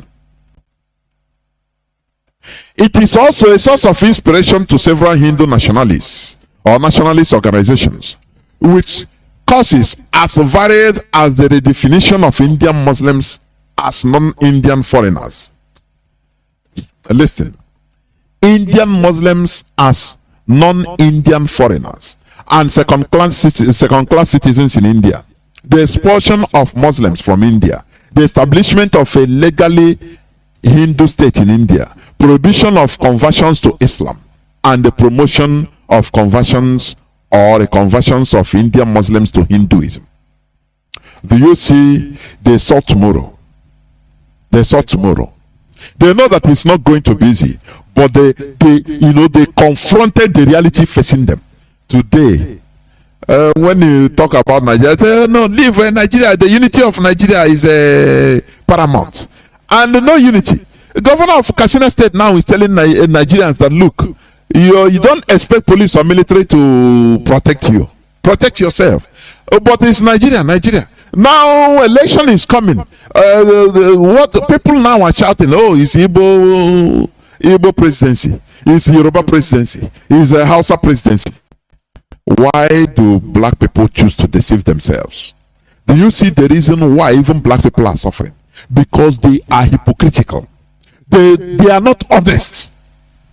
As long as they are benefiting from that quagmire, they continue. Do you see why Africans are suffering? When Gaddafi came, I think in the 90s, during the time of Abacha or Babangida, he came to Nigeria, he looked at this situation. Gaddafi, no matter he's an African, but he's a bright colored person. Then you don't care. That is how they reason. He made a statement. He said, look, Nigeria cannot succeed unless they divide Nigeria. People started attacking him. People that wanted the quagmire to continue. I say, Gaddafi, let Gaddafi say it. He said that Nigeria can never develop as it is. The only solution remedy Nigeria has in order to go further, to develop in this world, is to balkanize. Gaddafi said it, pump and plain. He didn't hide his words. You understand? I think that brought a problem with Abacha or something like that. That's it. So Indians, they told themselves the truth. They faced that mountain in their presence. They face it. They face that situation, that bitter reality, and say, "Oh, we are heading to go to. Oh, we are being colonized, right? We are heading to independence, right? Now, how are we going to manage ourselves? Who is an Indian? Let us talk about it first. Because if we don't discuss about it, we are going to end up killing ourselves forever as Indians and no development. And this thing will be to the advantage of Europeans. It is what they want. They will be coming and playing a lip service. Oh, we are regulating it. Oh, as we are bleeding, we cannot even think of development. Continuous bleeding. And the Europeans will be stealing our natural resources. That is the reality facing us. And they understood. They understood. There are varying interpretations of two-nation theory based on whether the two postulated nationalities can coexist as one territory or not, with radically different implications. One interpretation argued for sovereignty autonomy, including the right to secede, for Muslim majority areas of the Indian subcontinent, but without any transfer of population. That is, Hindus and Muslims will continue to live together. A different interpretation contends that Hindus and Muslims constitute two distinct and frequent antagonistic ways of life. Listen, what is happening in the zoo called Nigeria today. A different interpretation contends that the Hindus and Muslims constitute two distinct and frequent antagonistic ways of life, and that therefore they cannot coexist in one nation. In this version, a transfer of population, that is the total removal of Hindus from Muslim majority areas and the total removal of Muslims from Hindu majority areas, was a desirable step towards a complete separation of two incompatible nations that cannot coexist in a harmonious relationship. Do you see why you can travel to India today and for medical vacation? Do you see why you can import things from India today? Do you see? Because they started reasoning, they used their brain which God gave to them and asked critical questions to themselves without sentiment. In Nigeria today, people don't ask questions, people don't reason. Instead, they act with sentiments. Today is a obituary. Oh, obituary. Now I ask, which is a pertinent question I've been asking. Obi, even himself knows that this thing he is doing is absurdity. Absurd, I call him even a criminal. I don't know. I call him a complete criminal because he knows what he's doing. He knows that he is trying to serve the interests of the British, which they told him. Do you understand?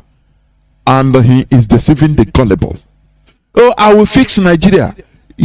I'm telling you about the absurdity of thinking of fixing Nigeria. It is a mission in futility. Do you understand?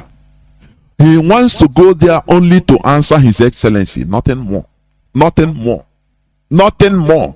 And enrich himself and those enrich more. Don't tell me that he don't need money. Everybody needs money.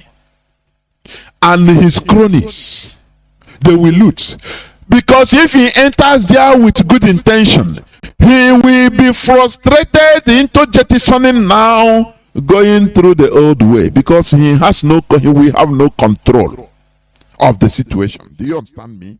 Oh, ye gullible people that fail to reason, that fail to ask critical questions that the Indians asked before getting independence.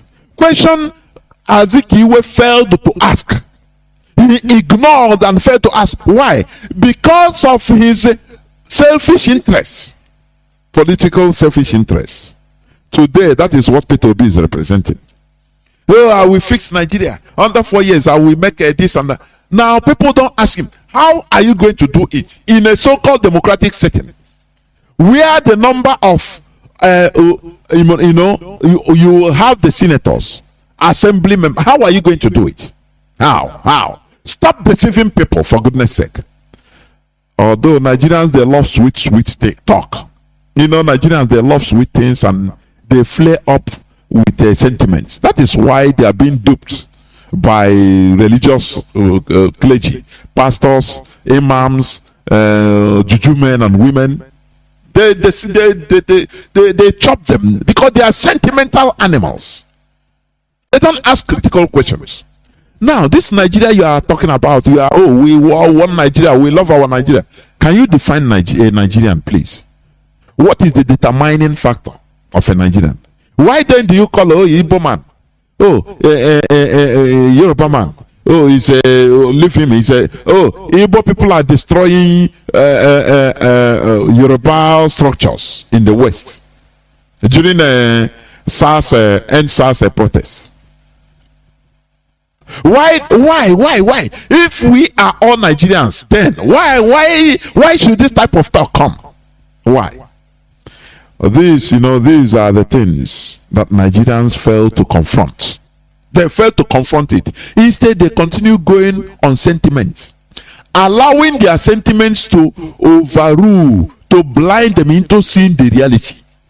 Do you understand?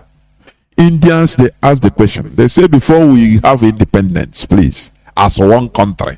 It's sweet, but what is the definition of an Indian? Because the India we know is not this amalgamate, which Britain brought and amalgamated Dick and Harry. Say you people are Indians. They brought people and say you people are Indians. Now we should understand ourselves. Who is an Indian? That is a very pertinent question. But Nigerians, they never really ask that question. Do you understand me? They never try to, confront that question. Anytime you are no, say you are no. The unity of Nigeria is non-negotiable. You see monkeys. That is why Nigeria continue. Nigeria continues bleeding till today, because that is the way it is structured to be bleeding or no bleed. Listen again. I want to read you very sweet. I want to read you this, which I read before. A different interpretation, that is interpretation of an Indian, contains that Hindus and Muslims constitute two distinct and frequently antagonistic ways of life, and that therefore they cannot coexist in one country. In this version, a transfer of populations, the total removal of Hindus from Muslim majority areas, and the total removal of Muslim from Hindu majority areas was a desirable step towards complete separation of two incompatible nations that cannot coexist in harmonious relationship. Are Nigerians coexisting in harmonious relationship? The answer is no, because these people, they are civilized. They ask pertinent questions. It doesn't matter how difficult it is. They want to confront it before anything. That is why how Europe developed. The era of enlightenment ushered in a time where people could ask questions. Even if that question is not palatable, they ask it and they confront it. They confront it if it is. If I tell you, let me try to read more, because during the independence of India, as you may know, 1947, India came out. They were colonized and go as one country, but they came out as two countries. Do you understand? India and Pakistan. Because they asked themselves questions. They said, we cannot exist together. Let us not use this sentiment, European sentiment. We are India. We are going to be, independent. Independent India, one flag. Now that sentiment will cover our sense of reasoning. Do you understand? They say, no, we cannot accept it. The bitter reality is that we are incompatible. We cannot coexist as one country. Let us find a solution. And the only solution is for us to balkanize, to separate, to be our natural selves. People in India, Muslims in majority Hindu population should relocate to Pakistan, and vice versa. Hindus in Muslim majority population should relocate to the other side. It doesn't matter. That is it. For us to have future peace, we have to suffer it now. And the history said that up to 2 million were slaughtered. They died during that independence because many things happened. They reshuffled themselves. They didn't allow the British imposed sentiment of independence to catch them, to blind them into reasoning, to blind them from facing the reality facing them. Because if they are suffering it, it is not the Britain that will suffer it. It is them. Instead, the British will be, gaining, benefiting from their suffering. As Britain is benefiting from Nigeria's suffering, Europe in general, they are benefiting from the Nigerian misery. From the deaths of our people, the British, the Europeans, they benefit. Now, do you see the reason why you shouldn't allow people to use sentiments to control you? You have to come back to yourselves and ask yourself this pertinent question. What is the definition of a Nigerian? Our leader have been asking it in these hallowed platforms for several years. The partition of India in 1947 divided British India into two independent dominions, India and Pakistan. They did it by themselves. The dominion of India is the Republic of India, and the dominion of Pakistan is the Island Republic, Islamic Republic of Pakistan, and later People's Republic of Bangladesh. Do you understand? Do you know that many countries were even formed from the British formed the giant Asia Zoo that was former colonized India, colonial India. Many countries liberated themselves from that. Pakistan, Myanmar, Burma, could they call Myanmar today? Ceylon, could they call Sri Lanka today? These are countries that come out. Had it been they were together, they would be slaughtering themselves. And the United Nations, America, Britain will be playing lip service as they are doing in Nigeria. Don't worry, you have to go get over your differences. You are how do they call it? Your multiplicity or your diversity is your force. They will be playing political games on you, praising you in your suffering, as they are doing to Nigeria. Oh, don't worry. It's a vast multicultural country. Your diversity is your power. And people are dying. The people that are praising you, Americans, they are not the people slaughtered. The British that are pushing you to continue your suffering, they are not the people that are suffering. It is us. That is why we have to take the bull by the horn. It doesn't matter who is provoked or who is annoyed. That is not our problem. We need to get out of this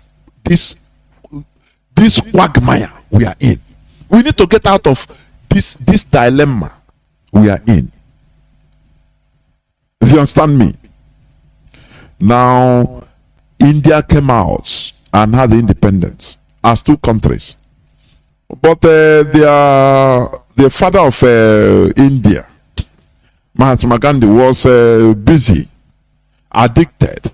He was fascinated. He was busy clamoring for be the father of all India.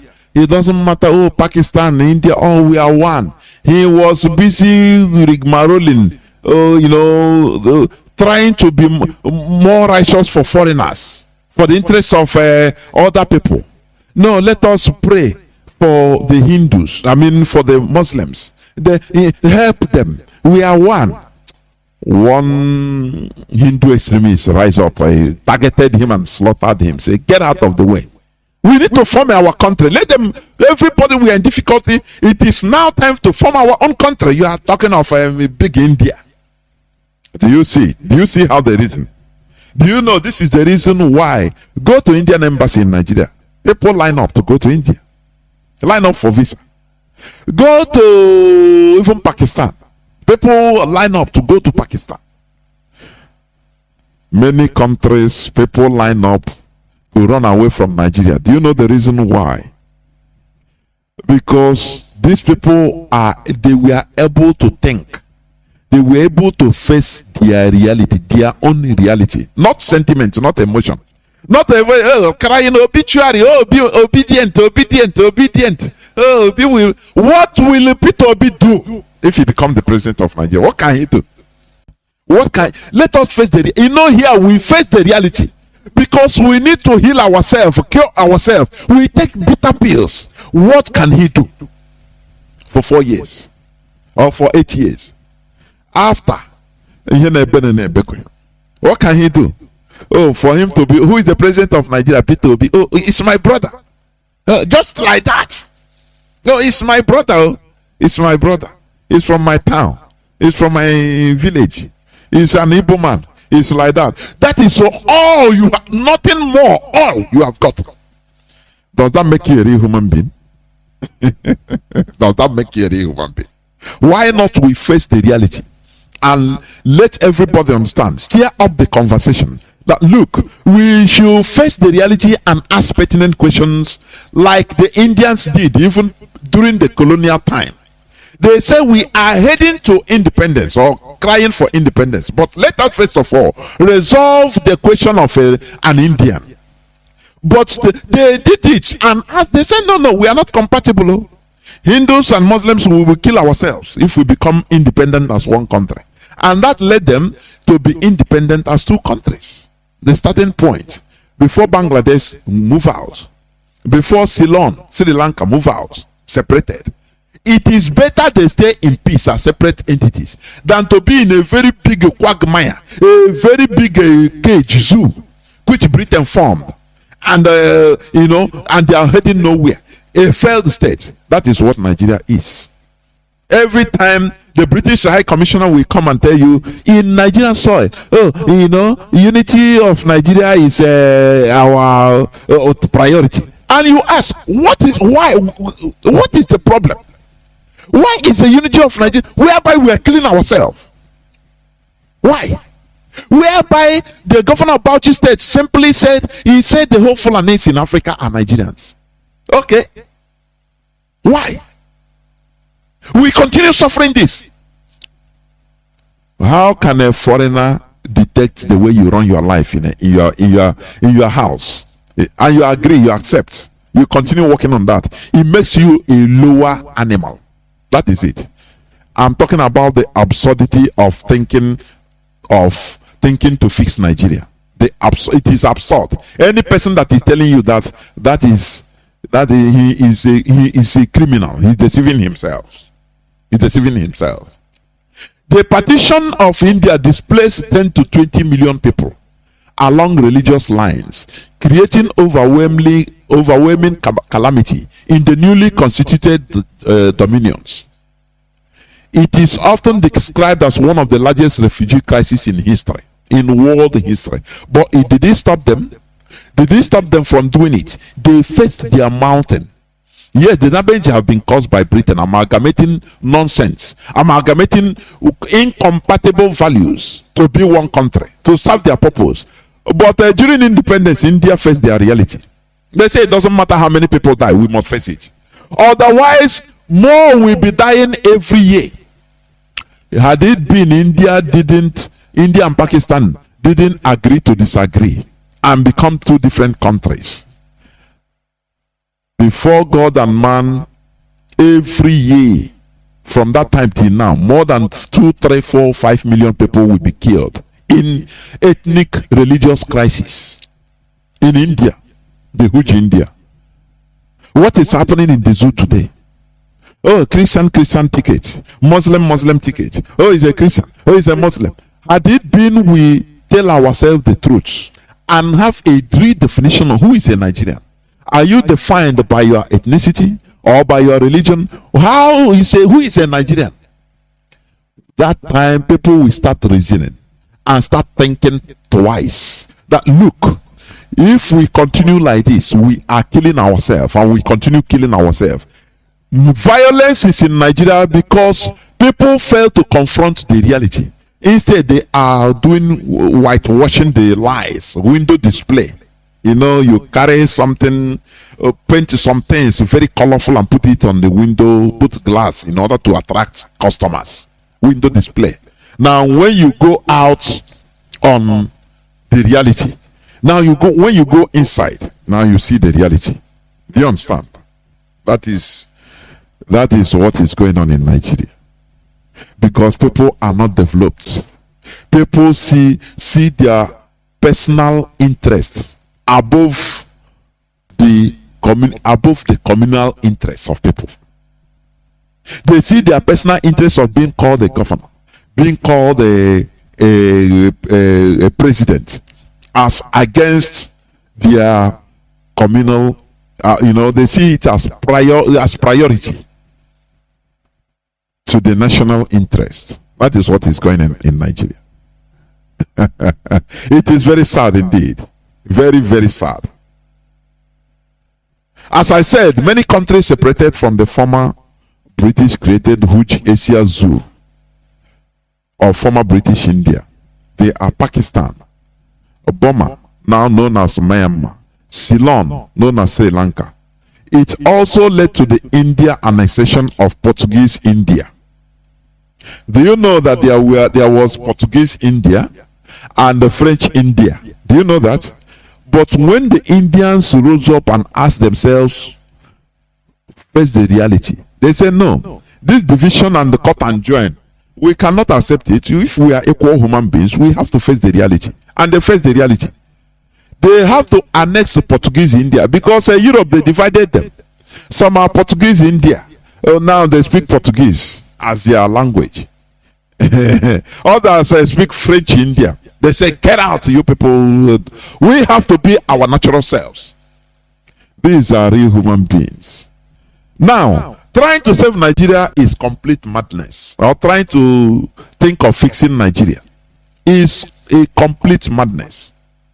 The continuous existence of Nigeria means the gradual extinction of the indigenous people with the advancement of the strangers. Do you understand? Trying to save Nigeria or trying to think of fixing Nigeria is a complete madness. The continuous existence of Nigeria means the gradual extinction of the indigenous people with the advancement of strangers, that is Fulani, to take over our land. Talk about that is what I'm talking about. If you understand, when you talk about Nigeria, they are bringing foreigners to the caliphate, Fulani caliphate. They are bringing foreigners from both Futadjelon, everywhere. They say, okay, it's Nigeria, and they are coming to our land, taking over our land in the name of Nigeria. They say, after all, we are all Nigerians. That is what you signed for. That is what Nnamdi Azikiwe failed to see, and we shall not fail to be fighting this. We must not fail to start speaking about it. We must not fail to confront this problem. This is a huge problem. Nigeria is not to our best interest. Any person that is telling you want to fix Nigeria, he will fix Nigeria if he becomes a president. He's a criminal. Call him he's a criminal. Simple. Because he's deceiving himself and deceiving others. Because inside his heart of hearts, he knows that he's not in charge. He cannot do it. If you go into the office, now they will now reveal to you the real owners of Nigeria. Before you to choose your cabinet, people that will work with you. There you see Britain, foreign secret services will land and tell you, hey, do you think that you are in charge? Come on, stop there. And now the reality will down on you. Although they know. The continuous existence of Nigeria means the gradual extinction of the indigenous people with the advancement of the strangers, that is the Fulani, to take over our land. Do you understand? Let me say something here. Look at, I saw even I put it on my wall.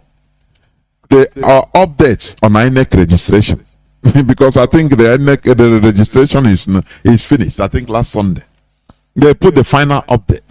Northwest registered voters 22.67 million. Do you see it? Southwest 18.3 million. South 15.2 million. North Central 14.1 million. Northeast 12.8 million. Now Southeast 11.49 million. Do you understand? That is they have sentenced you. They have sentenced you into complete eternal slave in Nigeria. Do you see the way they have outsmarted, cornered the Igbos, cornered them? Now they are in charge. This topic I will continue on another day because I need to play the clip, the interview of Harold Wilson. Do you understand? Let me just one place, 1 second. For all this, let me play this. Just one place. One place. Before I open my lines, please. Before I open my lines, I will play this another day in order to analyze it. I've played it here, but I will play it again. I'll play it another day because I will continue on this topic another day because there are many things. I'm telling you. This is Harold Wilson. Harold Smith, one of the colonial politicians, British politicians in Nigeria during the colonial days. His name is Harold Wilson. Minister for Labor that time, as of that time in Nigeria, he could be called, or statistics. Listen to what he said here, only here, before I open my lines.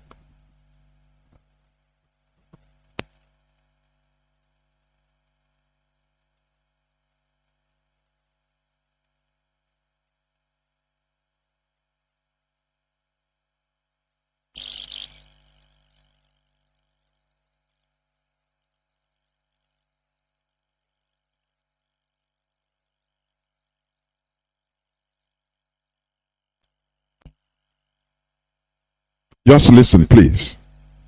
The intention was that the North should rule Nigeria. There were difficulties. Actually, government wouldn't let me leave the civil service. They were determined that I should stay in the civil service after my 2 tours. And I was offered very considerable incentives, including a knighthood, to stay and work for government. Primarily this was because I had access to state secrets. I learned, and the Governor General himself confirmed this to me, that the elections were rigged, contrived. The intention was that the North should rule Nigeria. Are you seeing it? The initial elections in Nigeria organized by Britain, they did it purposely so that the North will continue ruling. That is why you see they will tell you what I read before. INEC will tell you, oh, Northeast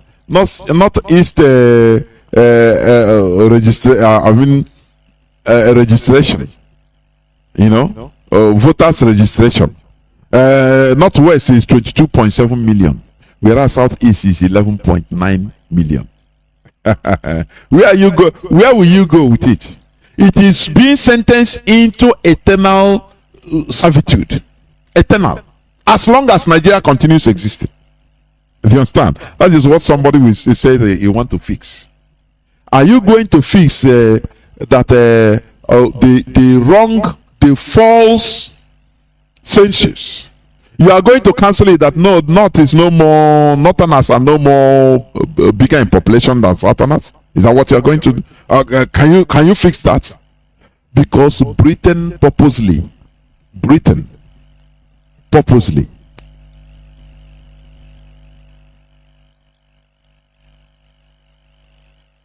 So the intention was to manipulate so that to put the South aground, because they saw Southerners as people that want development. So they have a gangrene. When you have for example, diabetes, some type of diabetes, if you have wound, it can never heal. You understand? So that gangrene will be there, weakening everybody, weakening you and I, as we'll be shouting, we have talents, but we cannot we cannot progress, we cannot advance. Ceiling becomes our limit instead of sky. Britain planned it so. The same way they planned what they plan to do in India. But the Indians, they have brain like Britain. They were human beings. They think like human beings. But in Nigeria, people are saying, let us Nigeria. How can you build Nigeria?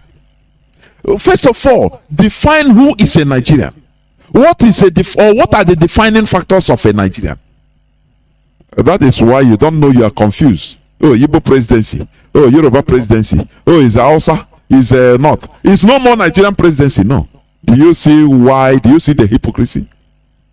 Are you going to, nullify the fact that the early census, Britain made sure that the caliphate brought their people from both Chad, Sudan, everywhere to be counted, and they counted both their goats, their hens, their chicken, their cows. Whereas in the south, we Biafrans, they made us, they rigged the census.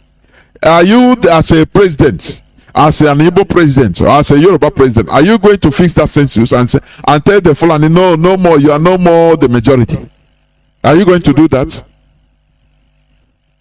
The only solution is to go the way of India and Pakistan.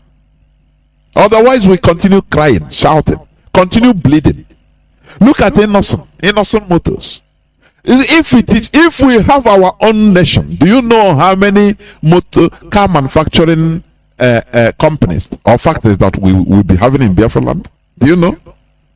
There will be competition everywhere, and it will make cars cheap. Chassis, new cars to be cheap, affordable for every family. Do you know that? But lo and behold, no way. And the job, do you know jobs, work this thing will bring? But no way. We are in Nigeria, so you have to go and take order from get permission from Abuja, from the Caliphate, before you even can build factory in your own land. Do you see how we are sentenced? It is an agenda from Britain. I tell you, this world is a world of manipulation and exploitation. If you form Mugu, Gaiman work. Britain tried it with India, it couldn't work. Indians have brain, they revolted, and no matter that, the revolution took people's lives. And there were movements of people, refugees, more than up to 20 million refugees, the highest in history. But it didn't stop them. It didn't stop them from doing that, because they know that if they didn't do that, their generations will continue suffering and suffering more than that annually.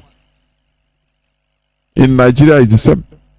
All these so-called old people we call elders, they don't want any inconvenience. They want, leave, it's one Nigeria, we want it like that. But they never confront the reality facing us. That is the thing. Therefore, I'm talking about the absurdity of thinking of fixing Nigeria. It is really absurd. You understand? Let us go the way of India by honestly defining our problems and dealing squarely with it without sentiments. In this way, Nigeria should be relegated to the dustbin of history so that we shall develop and shine in our natural nations. Stop deceiving yourselves and others with this very cheap lie of trying to fix Nigeria. It is highly impossible. The restoration of Biafra is the key to our survival. This is the reality. This is the truth. Truth is factual. It is scientific. It doesn't matter how bitter it is the truth. So let us face the truth the same way Indians, they face their reality, and today they are shining.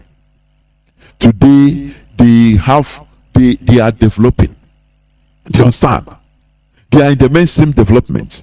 They are sending vehicles to space. India.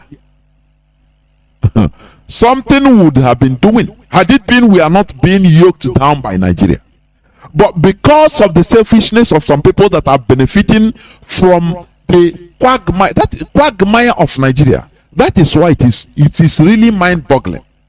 The way black Africans are selfish. They don't care as long as they are benefiting from that evil. This is evil, honestly. This is evil on itself. Therefore, I say it again. Stop believing on anybody thinking of fixing Nigeria. It is absurd. It is pure madness. Let us do our thing, because we are facing our own reality, whether we like it or not. We are facing our own reality. There is no way a foreigner will come and create a country for you, build a house for you, free. You stay nicely. He has no interest. It is impossible. There is no way a foreigner will come and form a country for you to stay, call you name, and you continue answering, and you think that is the best. No, the answer is no. Therefore, let us continue doing the right thing. This is where I'm going to stop. I will go into few minutes break, so that when I come back, I will open the lines so that people will start calling in to speak their views on this topic. Please don't go away.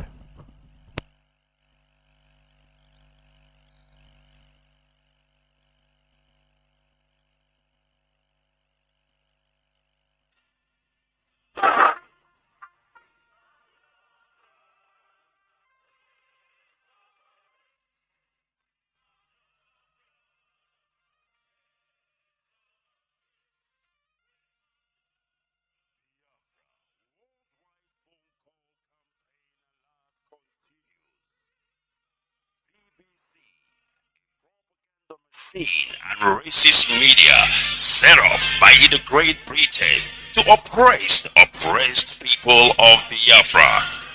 BBC, your media war propaganda of 1967 that led to the genocide of over 3.5 million Biafrans, men, women, and children, did not stop us. You know why? Because we are the sons and daughters of the great lion from the tribe of Biafra. Our minds are made up. Your shenanigans, antics, and fake gutter media will not stop us either. We must and shall restore Biafra. Biafra worldwide phone call campaign alert continue. Now pay close attention. Be polite when you call BBC and use the following prompt when you call. Hello, my name is. You tell them your name.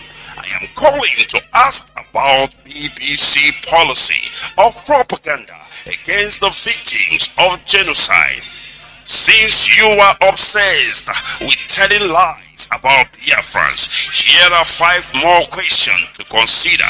Now, this is the question to ask BBC. We are witnesses to BBC racist coverage of terrorism, implying that black Africans' lives don't matter. Yet the same BBC rallies the whole world at the slightest terrorist incident in the United Kingdom. Here is the second question. But when it comes to Nigeria, BBC not only hides terrorist killings, but they slander the victims and survivors of terrorism and genocide. The third one. When will the grand patrons of lies and hypocrisy, the BBC Fake News Network, make a documentary about the daily slaughtering of Nigerians by Fulani terrorists and the government of Nigeria, whom you protect so that London may plunder Biafrans' resources? The fourth question is the oil and gas of Biafra, the reason that BBC is obsessed and terrified by the agitation for freedom by the victims of 400 years of British colonial thievery and crimes against humanity. And the fifth one, we call on the good people of the world to ask BBC and UK government why it aids and abates the genocide in Nigeria by spreading lies, propaganda, and disinformation against Biafran freedom fighters. BBC, we know that you are United Kingdom government agents of imperialism with no modicum of shame. Take down your wicked fake documentary against the victims of genocide and stop your sadistic meddling in the lives of black Africans. Now pay close attention. This is the time to call BBC. You can call them 9 a.m. to 5 p.m. Biafran time. Date 4th of July to 30th of September 2022. Now, grab your pen and paper and pay close attention. You can call BBC switchboard on this number, +44 2087 438,000. I repeat, +44 208-743-8000, or you can tweet at BBC News. You can also call BBC Customer Service +44 3700 100 322. I repeat, +44 3700 100 322. Or you can also tweet at BBC Press. I have not finished. You can also call BBC Studios Limited +44 208 433 2000. I repeat, +44 208. Welcome back. This is Radio Biafra Hausa-Service coming to you via Radio Biafra London. My name remains Mazi Nnamdi from Olu Province of Biafra land. Today is the third day of August 2022. We are here live and direct, and our lines are now open. Our direct line is +1 213 328 6224. I repeat, our direct line +1 213 328 6224. Our WhatsApp and Signal line is +61 405 142 547. I repeat, +61 405 142 547. You can call us and give us your view. But remember, the topic of my submission today said the absurdity of thinking of fixing Nigeria. The absurdity, the madness of thinking of fixing Nigeria. Because any person that is telling you that he can fix Nigeria, he is a criminal. Simple. He is deceiving himself and deceiving you. That is the reality. Nigeria is unsalvageable, is unfixable, There is no way you can do it. Because the value systems there are incompatible. Indians, they face their reality, ask themselves the pertinent questions, and today India is developing, even Pakistan is also developing. I have a caller on direct line. Caller on direct line, can you hear me? You are the first caller. Can you hear me, please? Welcome to the program. Caller on direct line, can you hear me? There, well, welcome to the program.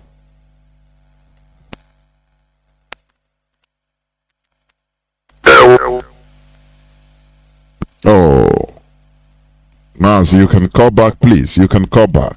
I have a caller. You call back on direct line. I'll take you, please.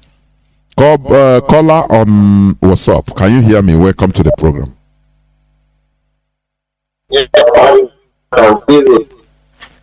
Hello. Mazi, Jonathan, good evening. there, well, go on, please. Caller. No, reconnecting. Mazi, you need to fortify your data, please. Reconnecting. Let me pick another caller. Caller on WhatsApp. Can you hear me? No?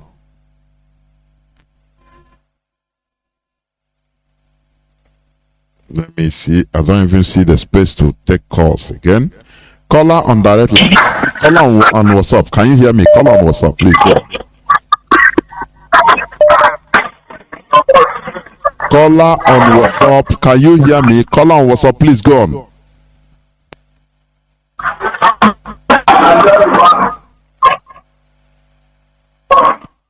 Caller on WhatsApp. Can you hear me? Please go on for the last time. Caller on WhatsApp.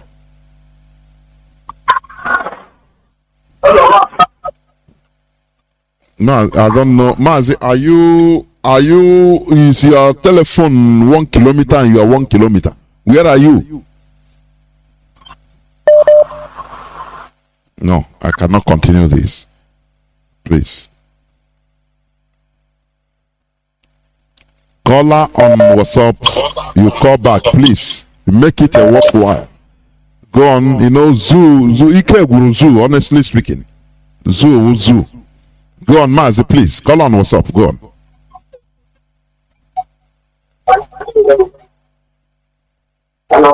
Caller on WhatsApp, please go on. Yes, sir. I'm talking. I didn't hear you, sir. Please go on, please. I don't want to continue shouting. Please go on, continue speaking. Okay, sir. I'm Mazi. I'm Victor. For security reasons, I will not give you my name. I hope you are listening. You are hearing me clear, sir. Maz, if you don't want to speak, yes, I will cut you off. You have been asking me, I hope you are hearing me. No. If I'm listen, please. I'm sick and tired I'm sorry. Listen, please. I'm sorry. If you call here, it is me handling. If I'm not hearing you, I will tell you. Stop asking. That is a foolish question, very stupid question. Are you hearing me? Are you talking to me personally? You are talking to the whole world. If I'm not hearing you, it's me to tell you, not you. Every minute you ask. Please go on, please.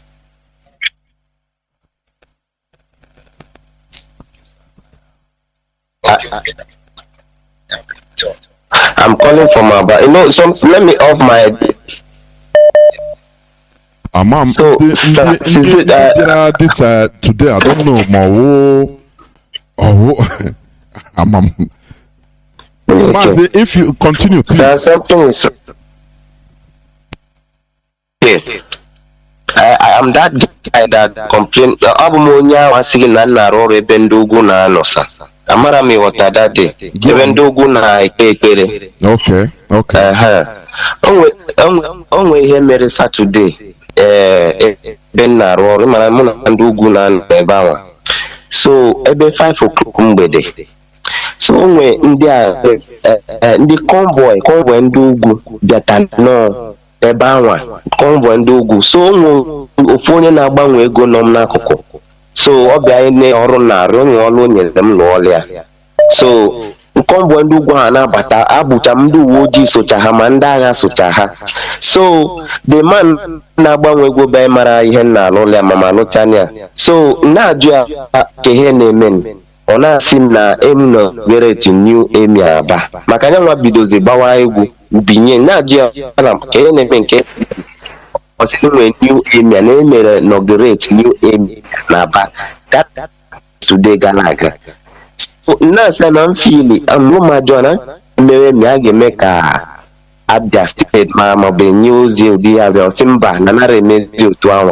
So ndị agha abụ ibu ndị convoy bụkwa na-agba egwu anwụ ọṅụ. So bụrụ obere ihe around 5 o'clock on Saturday na mgbede. So ihe m na-akpọ agwa ndị be anyị ebe a bụ ka ha mụrụ anya na enweela new emia na Aba a na-eme secretly. Amasị na asị anụ m ya n'ọnụ a big man, a man of 70 something years ọ na-agbanwe ego ebe a na nke ọ na-enye m ọrụ steady. So ndị be anyị nọ na-aba mụrụ anya na mama anyị amazi their plan nowadays. So it's very surprising. Now the worst part of it, o nwekwa another onye uwe ojii bịakwa dị na-arụ ọrụ nke onye Kogi steeti. O nwere ihe the man kwuto m ụjọ maka ọ nụkwa ihe that man kwuru si na enwe new emia. The man hapụzi ọrụ na-alụ ya gbadawa gaa soro ndị ahụ na-anwụ ọnwụ. Onye uwe ojii ahụ gwa m si na ya bụ onye ebiri ahụ si na onye Kogi. Si m na ihe na-ewute na anyị ga na-ere ahịa one day before anyị ebinye na ndị a soro ada ya we cannot react that na-emetela transfer bọọlụ na nọ n'ala Igbo ka ọ ma na enwe peribe karịa. So na ihe ọ nọ now ma na ihe ọ na-eme expect boda because ọ bụ na Kogi ebe o si na ha maazị ya ga-eme bụ ndị Igbo ka na-ele anya ha binye eme ihe ka na-ere emebe anyị na tele. So that Saturday around 5 ihe mere. So onye mkpọ maka that Saturday from that very day the volume of calls may receive the too much.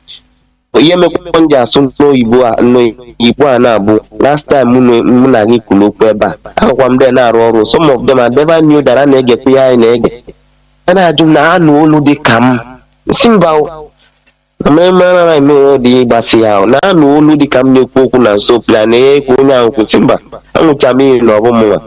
So wee ihe mere na ndị sụwa Igbo maka anara m asụlụ Igbo ebe ahụ. Ị na-anụ ihe m na-ekwu? Ka m gwa gị something biko. Like ị na-enye security report like for example arụ na ihe ị na-achọrọ ka mara ebe isi onye bụ mana do you know that inyego some points mere mmadụ nwere ike ime gị identify? Do you know that? Na m na-arụ ọrụ ebe na enwere onye ala ji onye dị otu a na-enye m na-agbanwe ego. O nwere ike onye a na-agbanwe ego nyere gị ọrụ ọ na-ege ihe ị na-ekwu. So I suppose read the wise na ihe niile anyị na-eme eche dị anonymous ikwue that lee ihe m hụrụ ekwu na onye nyere gị ya describe na ebe otu siri nweta ya. You understand? It's supposed to be a secret. Okay. Because all those points ka ga-eji identify nwu gị. Okay, na nghọta. You know? So it's okay. Thank you so much. All security information. I understand your voice. I understand you because the other day you nyekwara information. Mana ndị a na-agwakwa na ihe niile a na-ekwu now ọwụ ihe ọhụrụ. Mazi Nnamdi Kanu have been saying this for so long. Na ndị Igbo ga na-azụ ahịa onye ma akwụpụ ya isi. Ndị ọzọ ga-continue kwe na-azụ. After all, even Boko Haram since is it 1999 or 19 what? Enwere ndị Igbo ka nọ na Meduguri nọ na all those enclaves a na-achụ ego. Onye mmemme agazi ahụ ya sị na egbukwa na okeke gaziri ka orechi ndị ahịa ha nwụrụ egbuo na ndị ọzọ continue kwe na-emekwa ihe a na-eme. That is the type of people we are. Anyị IPOB na-eme otu try ma ga-ewepụta from this type of madness. Ihe ahụ madness anyị nọ n'ime ya. Honestly, it is really absurd. Ihe na-eme now is not ọ bụrụ ihe ọhụrụ. Any ardent IPOB member the family member or student of Radio Biafra. It doesn't, I don't, anything, when he got now, because it's what our leader have been warning. They are coming. They are already there. It is the same thing. Do you understand? It is that. Okay, no, from maybe an Hausa policeman or a northern policeman, but any Igbo now now you are surprised or you take it now as it is something that is real. Whereas Radio Biafra here, even before I started, is what I've been hammering. Our people are stupid. Our people are gullible. Our people doesn't react. Our people don't react on anything. We are saturated as water. Yeah, when you get my reactor, I not go. I now somewhere here until I buy a nearly. He's a very, very turbulent character. And here we are trying to sanitize ourselves from it. Thank you very much, Mazi. Thank you. Thank you, sir. Bless. You can inbox me so that we talk even after. Okay. Thank you very much. Okay, sir. Thank you, sir. Thank you. Even that day I started checking for your phone number. I cannot get it. I cannot get it. Honestly, I couldn't get it. I tried because there are thousands of phone. I cannot remark your phone number. Caller on Signal. Welcome to the program. Can you hear me? Call on Signal. You have been there since Mazi. 5 minutes. Go on, please. Yes, Mazi, Jonathan. I can hear you loud and clear. Good evening from here. Yeah, Mazi, welcome to the program. Yeah, my beloved brother, Mechuko Kabima, bless you. We must continue to do the needful.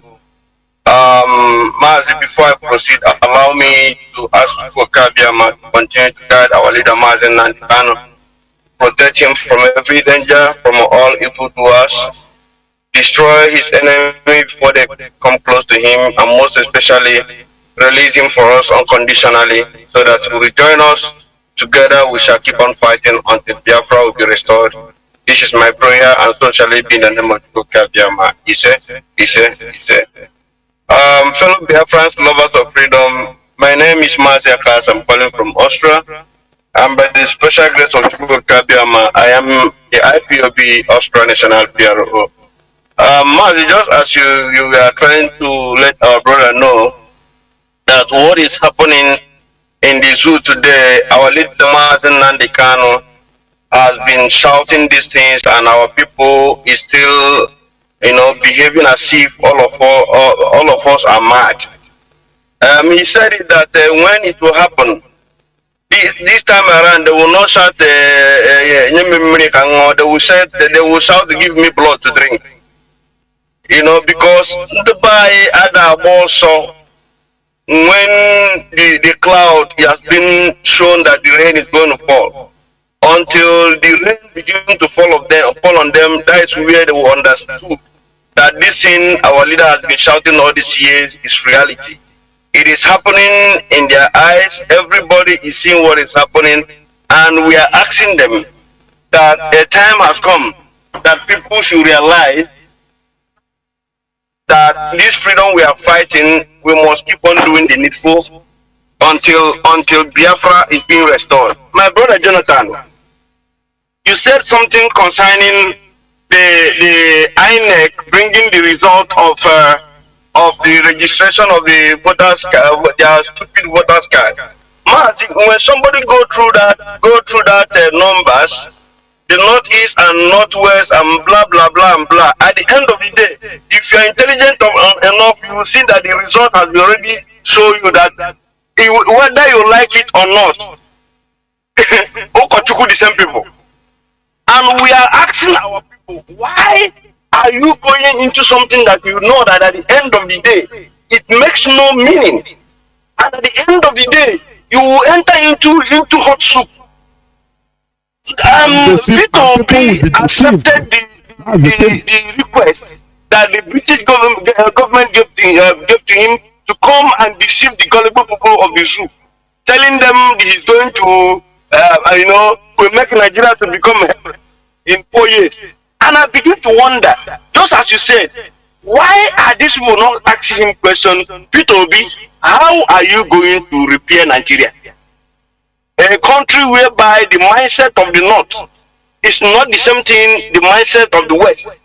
The same thing applies to we Biafrans.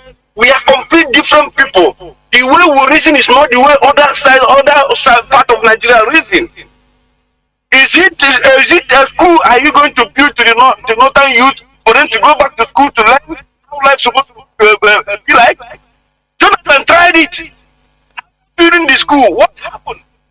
There are people refuse their children to go to school. And even if you happen to be the president of the zoo, which is something that it cannot happen. Even if it's a match. Can you feed that country? This is when the Fulani will use their terrorism to make sure you become one of the worst president of the zoo. So that any day any man will talk about the Igbo man being the president, or they'll say, Peter Obi not tried before. They did it to Jonathan. How are you telling me that they're going to do Peter Obi? My people should wake up. The only way to salvage ourselves from this situation we find ourselves is completely disintegration of the zoo. Everybody knows about it. And this is why we must keep on fighting until Biafra will be restored. It doesn't matter what these people are doing. We have come here, we are going nowhere. You said the other day that when I said we are not going back. You said there is no even back to go. And I found the reason for this. There is no back to go where we are now. So I'm asking all Biafrans, we should wake up, join our leader Mazi Nnamdi Kanu, join our DOHOD under the leadership of Mazi Nnamdi. Keep on fighting, because Mazi Nnamdi Kanu told all of us that in my absence, Chief Edoziem remains the lead until he comes up and Chief Edoziem will hand over the leadership to him. So every person running, you're on your own. If you're a real IPOBian, we know the code of conduct of IPOB, we know what our leader told us, and this is what we are following. So I'm asking everyone Chineke, remain formidable, remain fanatical about Biafra. We all must restore Biafra, and people Kadema will be praised. Mazi, thank you so much. May people Kadema bless you for giving me this opportunity. Thank you, Mazi. Remain blessed. Thank you very much. That is it. You know, one thing I used to say is this. Our people, they have many willing tools abound everywhere. Willing tools. People that because of their selfish interests, they can do anything. Let me tell you one thing. It might be bitter to you for your ear, but it is the reality. Let's come to Nigerian politics. Okay. Let's come to the Igbo. They have been clamoring for Igbo presidency. Okay. In order for us to have sense of belonging. Okay. To have, it's a fake sense of belonging. But let us go by that.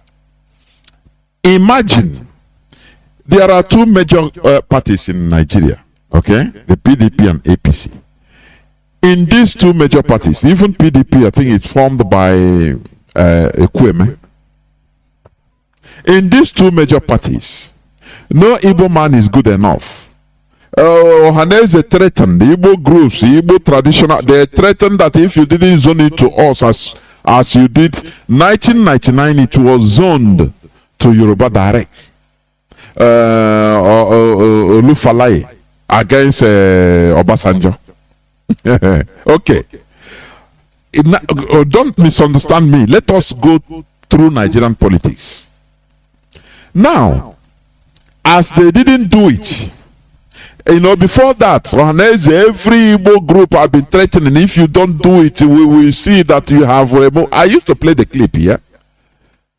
That we are now forced to, we are no more regarded as Nigerians. So we have to be ourselves. Okay. And they did all those things. They didn't put you. They disregard you. For a people that understands politics, if Igbo people, or as you can call it, the Easterners, they understand politics. They want to really drive their point. Do you know what? Even Peter Obi will resign from APC. Every Igbo man and woman in APC, PDP will resign. And they say we are not interested. As long as you didn't give to us, do your election, let us see. That only that all the Igbo political juggernauts, if all of them come together and say, no, leave them, let them do the election, let's see, with one voice, before God and man, they will turn around and start begging them. They are honestly. They will turn around and start begging them. But because they have willing tools everywhere, oh, they will go, Britain will corner Peter Obi and call him, you want to be the president? Don't worry, resign from PDP. Now we help you. From Go Labour Party, from there, this and that. Now you will see different Igbo politicians talking differently. When you talk to them, they say, no, we have the right to political this and that. They say, after all, Azikiwe had the right to Nigeria politics. But where are we today? Where are we today? How to teach Agolo? Only when it comes to destroy them. Now you have willing tool like Peter Obi. You come out, he will fix Nigeria under 4 years. He will go to church and preach. Emotions everywhere. When they sing, you say Peter Obi God, they preach, because they work on your sentiments. Because they know that you don't have brain. What you have is sentiment. The same way when you call your dog, call him big name, he will shout and jump. If any person you tell him to go and bite, he will go and bite. That is, you are the same thing with dog, nothing more. Because you don't reason with your brain, you reason with your sentiments, with your emotions. That is why when you go to church, church is you play music, so that your heart will melt. It brings emotion. So that when you are carried away by emotion, anything they tell you, you have to abide by it. You have to believe and do it. That is exactly the same way. You are being drunk with emotion. Hey, Peter, he will fix it. You will never ask, oh God, how are you going to do this in this present Nigerian city? Because you reason with your ass, with your emotion, nothing more. I cannot go only, I concur with one of our brothers, Methuselah. One time I was watching his program. He said he's praying to God for a very big genocide, calamity to occur to all of us Biafrans, so that I think maybe that thing will raise us up. I look at it, I concur, because when we are seeing 14 people killed in Allah, others we say no, it doesn't concern us. 30 killed in Enugu. Because people were abducted in Umunochi. Do you know that? I didn't even read the news. Passengers of 3 buses were abducted, kidnapped in Umunochi. Do you understand? It doesn't shake you. Because where I am, no problem. No problem. Now we are safe. But what I'm praying, I am also praying like my brother. Let one heavy catastrophe let them start everywhere. All the men on the show, the men are poor, you watch, and the men are biased, the men everywhere in Biafra land. And now people everywhere. Anyhow, that thing we now organize. If we galvanize our people into at least now all of us, no place again. You can draw no place you are safe. Abuja now is happening. Abuja now is no more safe, right? Do you know that why we were able to even react, fight the Biafra war? Fight because of the killing they killed us. It touched everybody, so everybody have to rise up. Had it been they killed in, for example, they killed in Zamfara only, and they wait. They massacred the whole Igbos in Zamfara. They waited. After another month, when the thing could have, they go massacre another people in Kano. They wait. After they will they will be killing, even kill more than they kill, but they start at a time spontaneously. That is what should raise us up. Papa was saying, you have to declare Biafra because it touched all of us. major episode, catastrophic episode. Only that our people, I'm telling you, sometimes I'm not saying, can we rise again? Our people, can we rise again? But to thank God, we are rising. IPOB is there. Only that some gangrene. Ndi chekwe that IPOB atambura ahia. Command. You don't want any person to enter into to see what you are doing with money. What does it tell? It tells you everything you need to know because it is not transparent. A whole global movement like this is absurd. Honestly, this is condemnable. Our so-called Minister of Finance, then it is high. All what to go when ala metal when manager and make an patch. You know when there is a way you will still you will say go when gamma. We are no more stupid. I am the stupid. We are no person can tell you anything. You are not answerable to anybody. You do anything you want with your money, and but I know. Nah, that is sometimes people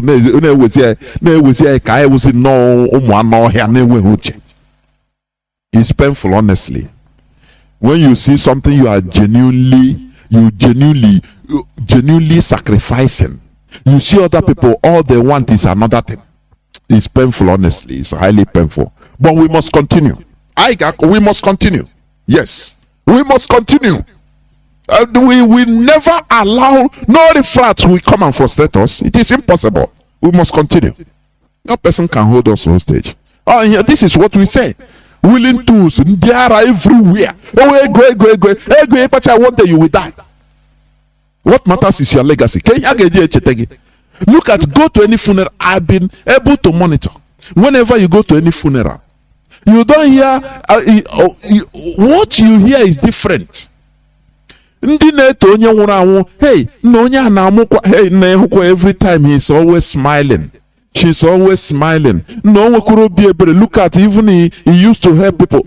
You don't hear again, no, billionaire. Hey, no, what you hear is what the person gives out. That is the legacy. All those things you don't think, you don't call anything. No, people watching. Hey, anytime, oh, how can this boy die now? Oh, anywhere he is, people are happy. Do you see? But when he was alive, when he was doing all those things, it didn't matter. For him, even it didn't matter. But that is the thing, the legacy he's living. No more, no, hey, no, all those things you don't hear it in funeral. Or the little things that you think that doesn't matter. But what you give out, the legacy you live either voluntarily or involuntarily. That is what people say. A word is sufficient for the wise. Caller on WhatsApp, welcome to the program. Can you hear me? Caller on WhatsApp, Mazi, welcome to the program. Can you hear me?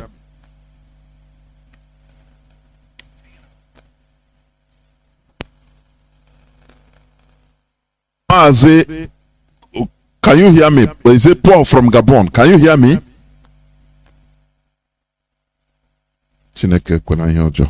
Caller on signal. Can you hear me? Welcome to the program. Yeah, I can hear you, Mazi. What are you from here? Yeah, well, welcome to the program. Thank you very much. Mazi, a lot of things, and they always share tears because looking upon what is happening and the nature of Ndi, I share tears all the time. I don't know where to begin, but let me start from the incompatibility of those in the country called Nigeria. Yesterday, I was watching a video on social media. I saw a grown-up man. He was campaigning. You know what this guy was saying? That Oshomolu is due for now to be the president of Nigeria. Now it is his turn now. That they should do everything possible. And they give him the time. They should come and give him. I looked and said, then you see the incompatibility. Because some people believe that they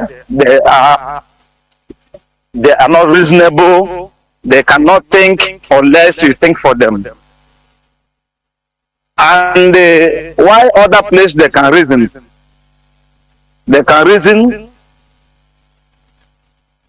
so they can fish out something from their head, do something better, and make a change within the vicinity. Like for instance, the zoo, before their independence, it was declared that they want to allow the Northerners to bring them up academically because they are down.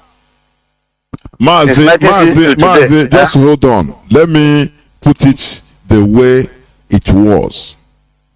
Yeah. In 1956, 57, when the quest for independence, flag independence of Nigeria was rose by, is it Akintola, Awolowo, Nnamdi Azikiwe, go.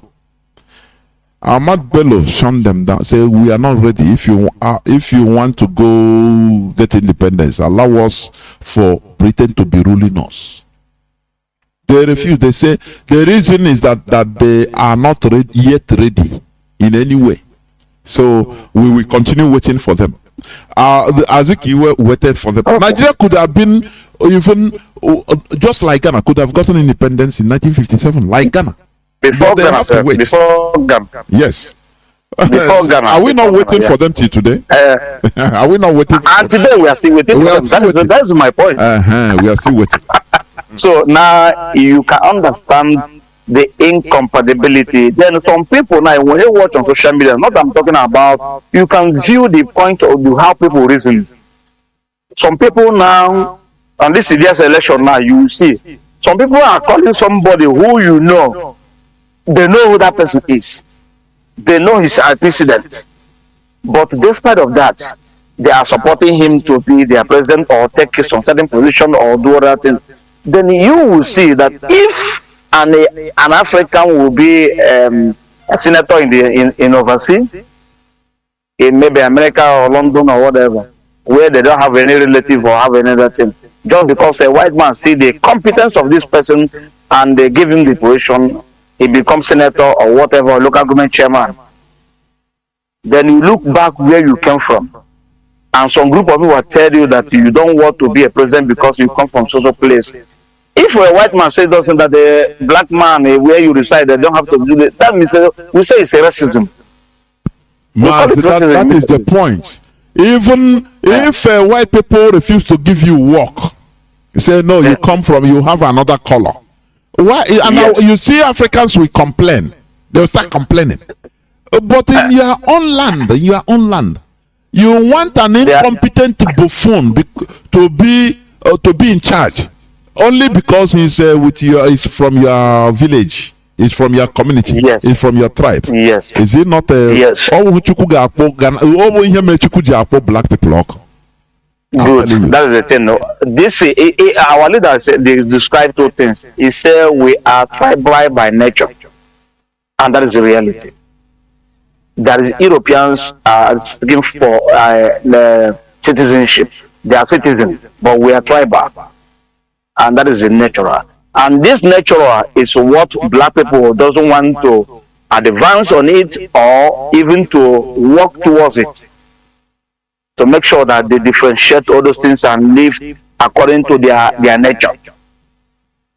Now they are forcing us to be together. I saw what you posted this afternoon about the election, the registration of INEC. It's very. I don't know how to put it. Now they gave only the northwest, northeast, and the northwest is almost 40-something million people. And now when you go to that northwest, and you see Igbo people registered there, you know when Goodluck was in position, Goodluck tried everything to get the real census of Nigeria.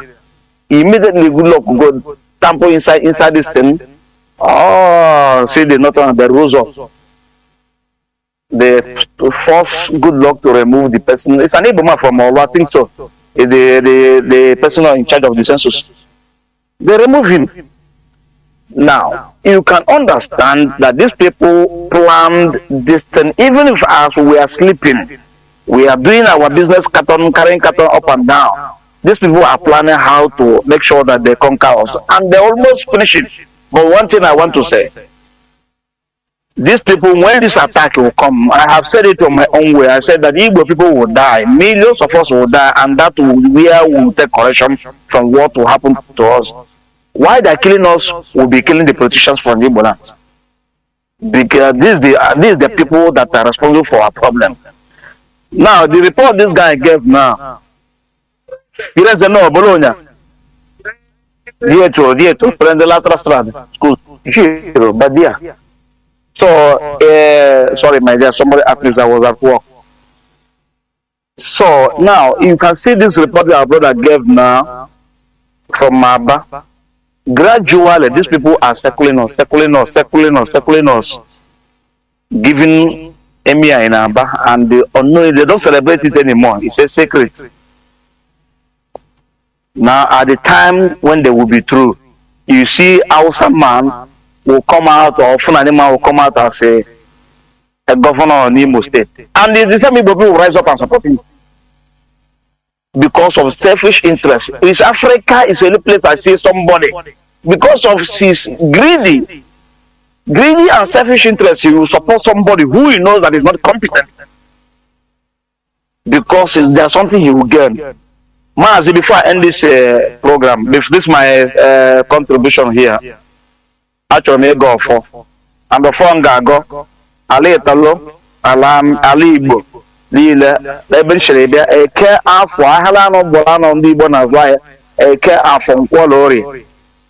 Only into the struggle. Or bro, interest go what I know again on this struggle.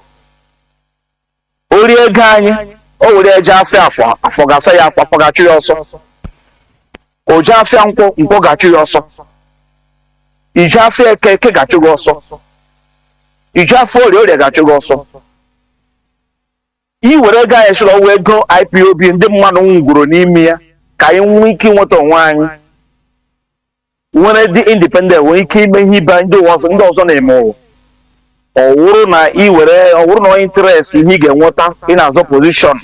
In as well, when I was I were a baja, a geligula, my imagination I gave you there. My and God bless you. I would also have their generations, include their generations. That is it. Because we cannot see the reason why people come out for genuinely now sacrifice. People have died and continue dying. And who you know to control call mana call with go name to see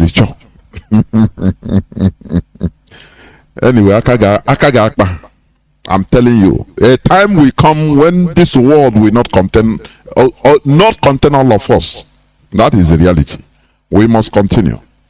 Now, like what our brother said, I didn't want to interrupt, but I want to say this. He said about Africans being tribal. Yes, but let me tell you, human being is tribal in nature, generally. It is not only Africans.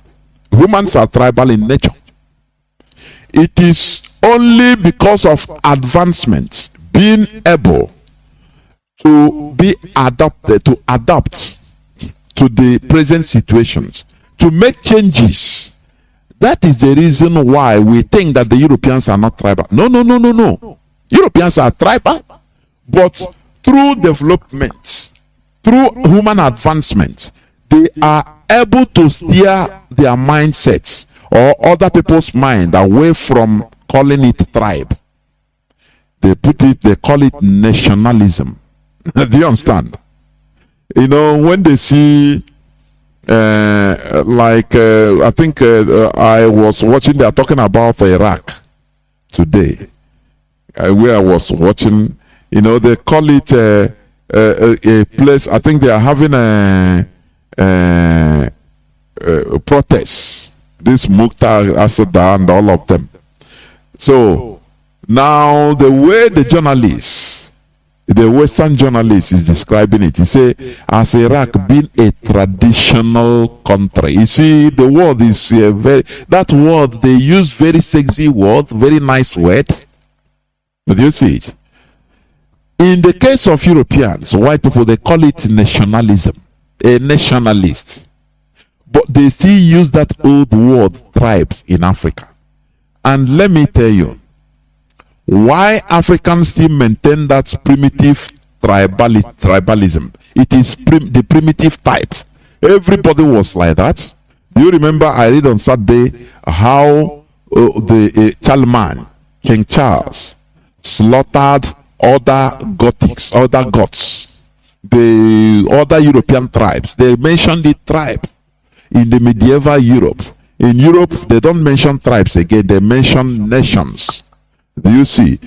Because English belongs to them. That is why they are refining it. But when they come to Africa, they call it tribe. Had it been our languages are dominant, we will refine it in our own word. Do you see it? You cannot say a French man to be a German. No. He will tell you, no, I'm a French man. I'm a French. You understand? That is tribe. You understand? But they don't describe it as tribalism or as tribe. The only thing is that we have not reached the enlightenment, that stage, that advanced stage of enlightenment, in order for us to be looking for competency above your community person. It's still primitivity, because our politicians want it. They all, it is to the advantage of the Nigerian politicians in order to push us back towards tribalism. If you want to advance, they push you back. Oh, this is tribal. Igbos are destroying Yoruba goods or Yoruba properties, while everybody was focused on fighting a common enemy. Now they tribalize it. It is to the advantage. They are old warriors. That is what is holding us Africans behind, Nigerians behind, Africans in general behind, because the politicians playing tribe is to their interests. Do you understand? So now they make it more. If you want to forget it, they reiterate it in political arena so that everybody will catch up again. Something that the Europeans, through advancement, enlightenment and advancement, they have passed. That is why you as an African, if they see you as the best in Germany, they take you. What they take is not you per se, is your wisdom, your knowledge. Do you understand? That is why they are developing. They pay you for you to be the best, because you are the best for the job, because you are the best for the action. That is why they pay you. Do you understand? And they expect you to serve the best. Any day you start going down, they remove you. Therefore, what they take is competency. But in Nigeria, in Africa, they make people still go back to that primitive tribalism, because it plays to the advantage, to the benefits of politicians. That is the thing. I have a caller on direct line. Let me try to pick it. Caller on direct line. Can you hear me? Caller on direct line, please. Can you hear me? Welcome to the program.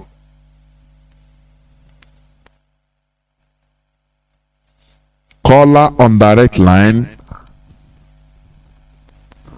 Can you hear me? Caller on direct line. I want to pick caller on direct line. You are there. I don't know whether you are speaking is connecting. I don't know. It's the network. Caller on direct line.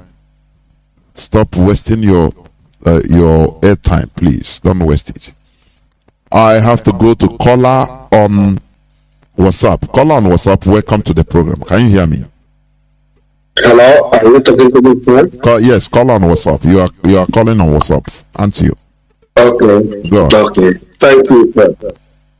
Yeah, well. I am the Emeka Chilaka, and I am calling from the Kingdom of Netherlands. Ekebere m gị ọfụma na ihe kụziri anyị n'abalị a, mana o nwere otu ihe m chọrọ ịkọwara ndị be anyị Imana obodo a na-akpọ nega area wee company. Mana ndị be anyị aghọtabeghị na ihe awụ a company. And even at this company, there were two type of negas in that area. Those two type of negas, one are the house negas and the field negas. And the P2B and Co happens to be those that are house negas. But only one thing, the owner of a company as a managing director, you will only employ a manager. You can never employ a managing director. And even a company or managing director na ebuka hesiaga. Ila and the bani ga na company na po legal area or company in Britain. Water that na here to be the machayari. After all, since you win the election 1983, give him the one in the area. A Pito B the Mario Wayanya and I'm a Ono winning IPOB, a hardcore IPOB man a Pito B in the Western time.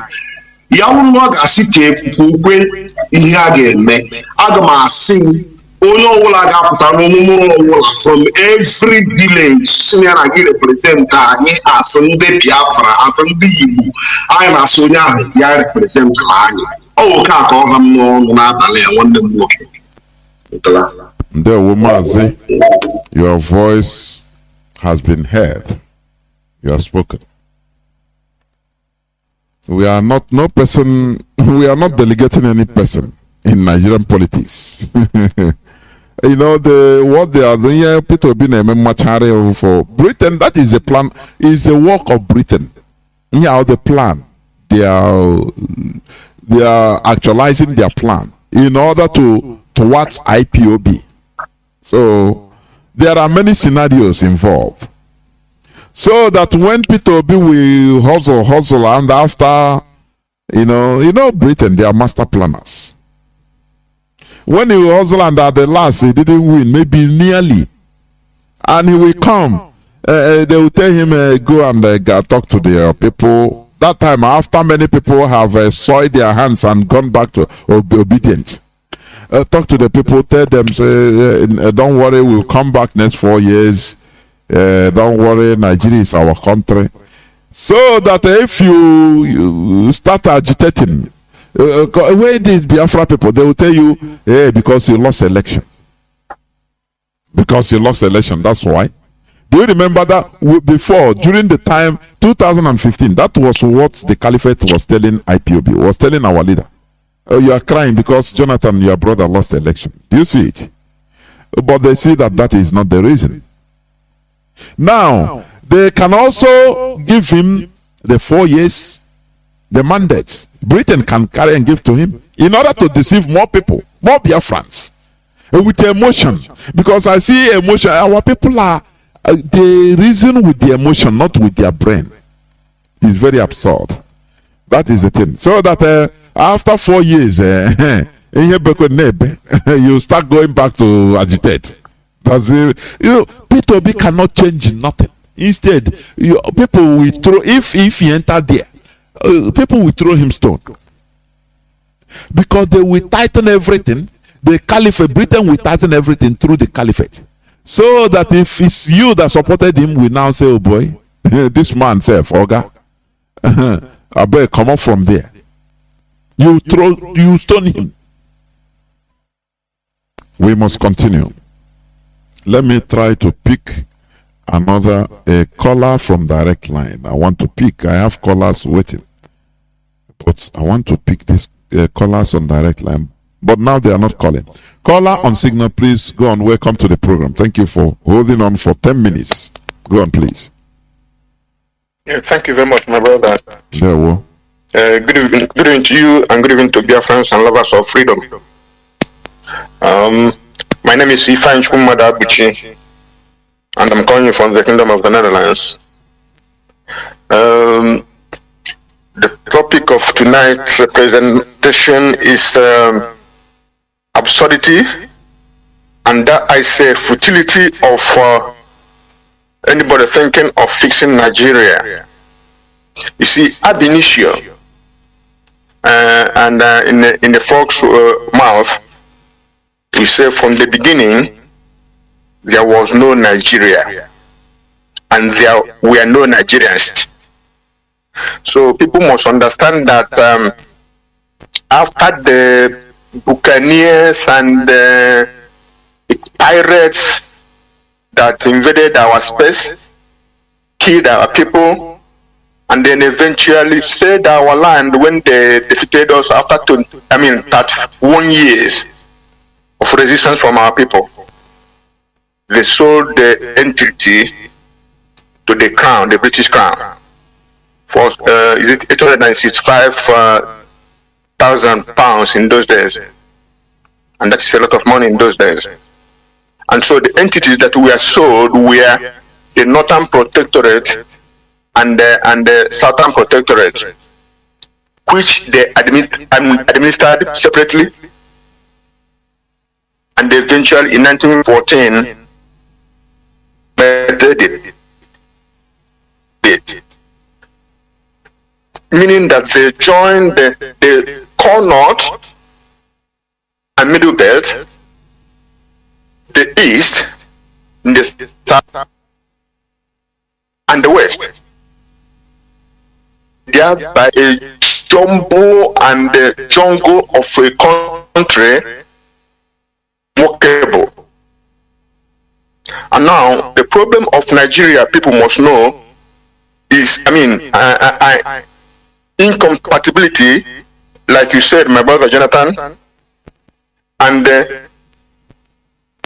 people must know that it is caused by divergent value systems. These are the problem of Nigeria, and nobody can solve it except, and the only solution to it is to divide Nigeria into those original lines. The core north with their value, the middle belt with their mixed in nationalities. You have Jukun in Benue, you have them in the Plateau, and so forth and so on. And same thing with other nationalities. And then you come to the south, you give Biafra, we have our sister ethnic nationalities, and you give the West their sovereignty. Four entities within strive to develop because they have a shared value system. The restoration of Biafra will be to us, Biafrans, what the creation of the state of Israel is to the Jews after the Holocaust of the Second World War. Because then they would have a state to fight for and live for, and so will Biafrans have a state to fight for, to build up, to live for, and if need be, die for. And I must tell Biafrans and the lovers of freedom, the invasion of the South by the population jihadists is on high gear.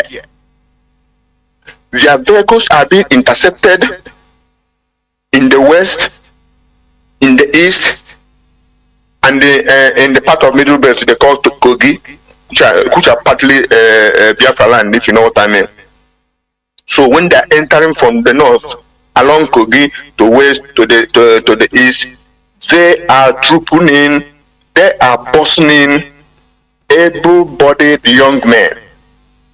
Some of them without even waterproof back to hold any spare clothes. And these people are testosterone bombs. They don't have our value of, talking to a lady you fancy, they carry and throw and do. And this is why we're talking about divergent value system. You can, nobody, no matter how you jump about, no matter where you can go to get power or authorization, you can go to Buckingham Palace, you can go to Downing Street, you can go to Chatham House, you can go to Satan of Sokoto, you can go to Maradona who didn't score. nobody can fix Nigeria. The solution to Nigeria is in division of Nigeria into at least 4 independent entities to save lives and to engender development. Thank you, my brother. God bless Biafra. God bless Biafra. Remain blessed. We are gradually inching closer towards the end of the program. Caller on WhatsApp, welcome to the program. Can you hear me? Yeah, Mazi Nnamdi, good evening, sir. There watching. Go on. Mazi Nnamdi, my name is Mazi Ifani. I'm calling for my location, Mazi. Mazi, I thank you for this program. This program indeed is a wonderful program. I urge our people to endeavor to listen to Radio Biafra. Radio Biafra is very, very educative. It's very, very interesting. In fact, I'm the one of a student of Radio Biafra. Mazi Jonathan, yeah, your topic this night is very, very marvelous. Before I forget, let me greet our leader, Mazi Nnamdi Kanu, Ahmadike Biafra, Kembu na Alibo, Buruburu, here in Africa. And also my greeting goes to all IPOB members all over the world.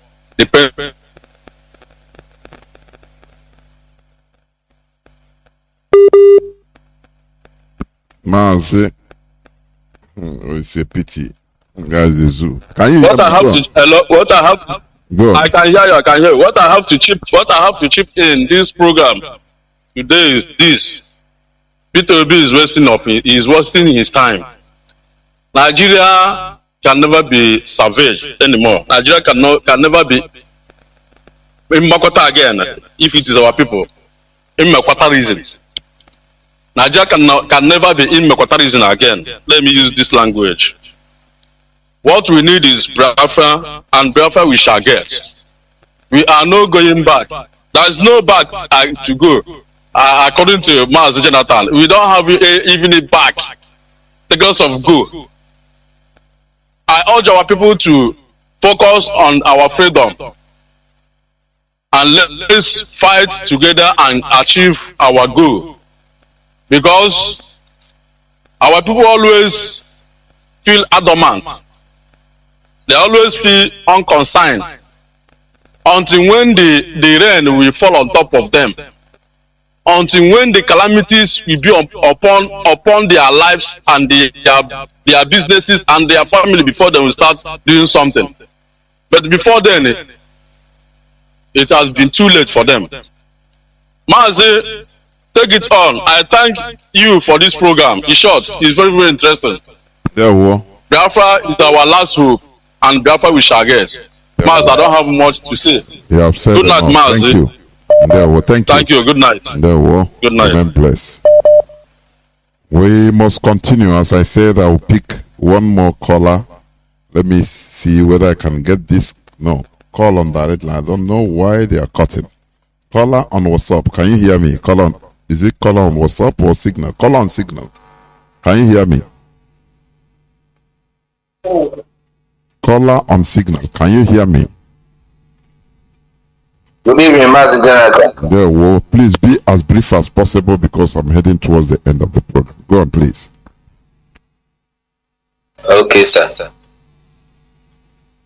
Mazi, I'm so happy that you picked my call this night. This is my first time of calling our radio. Actually, I do not have much to say this night. My name is Obinna. The only thing I have to say here is that I praise the name of Chukwukikabiam, and I humbly ask Chukwukikabiam to bless our Mazi Nnamdi Kanu, and also to give you broadcasters, our broadcasters, the strength to always educate us, despite all the hurdles, troubles, disappointments, that one day and soon Biafra will be restored. Thank you very much, sir. There were remembrance. Thank you for keeping to the time. Caller on WhatsApp, you'll be the last caller. Please make it as brief as possible. Go on, please. Can you hear me? Caller on WhatsApp. Yes, I can hear you. There, Mazi. Welcome to the program. Yeah, Mazi Jonathan. May God bless you.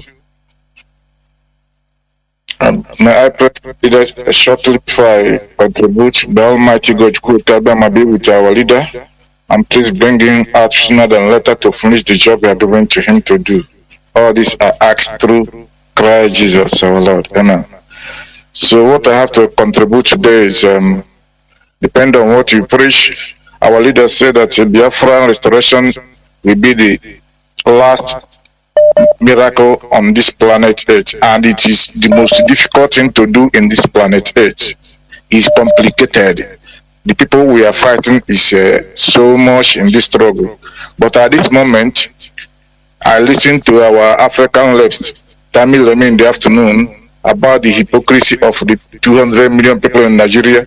Every Nigerians know the truth. They know that no country called Nigeria, and they know that Nigerian will never work. But because of their hypocrisy, they keep on calling one Nigeria, and this time to call for referendum for people to decide if they still want to remain here or not. These so-called clergymen, Kumuyi, I will call his name because there's something the Channel Television asked him last 2 days on Monday.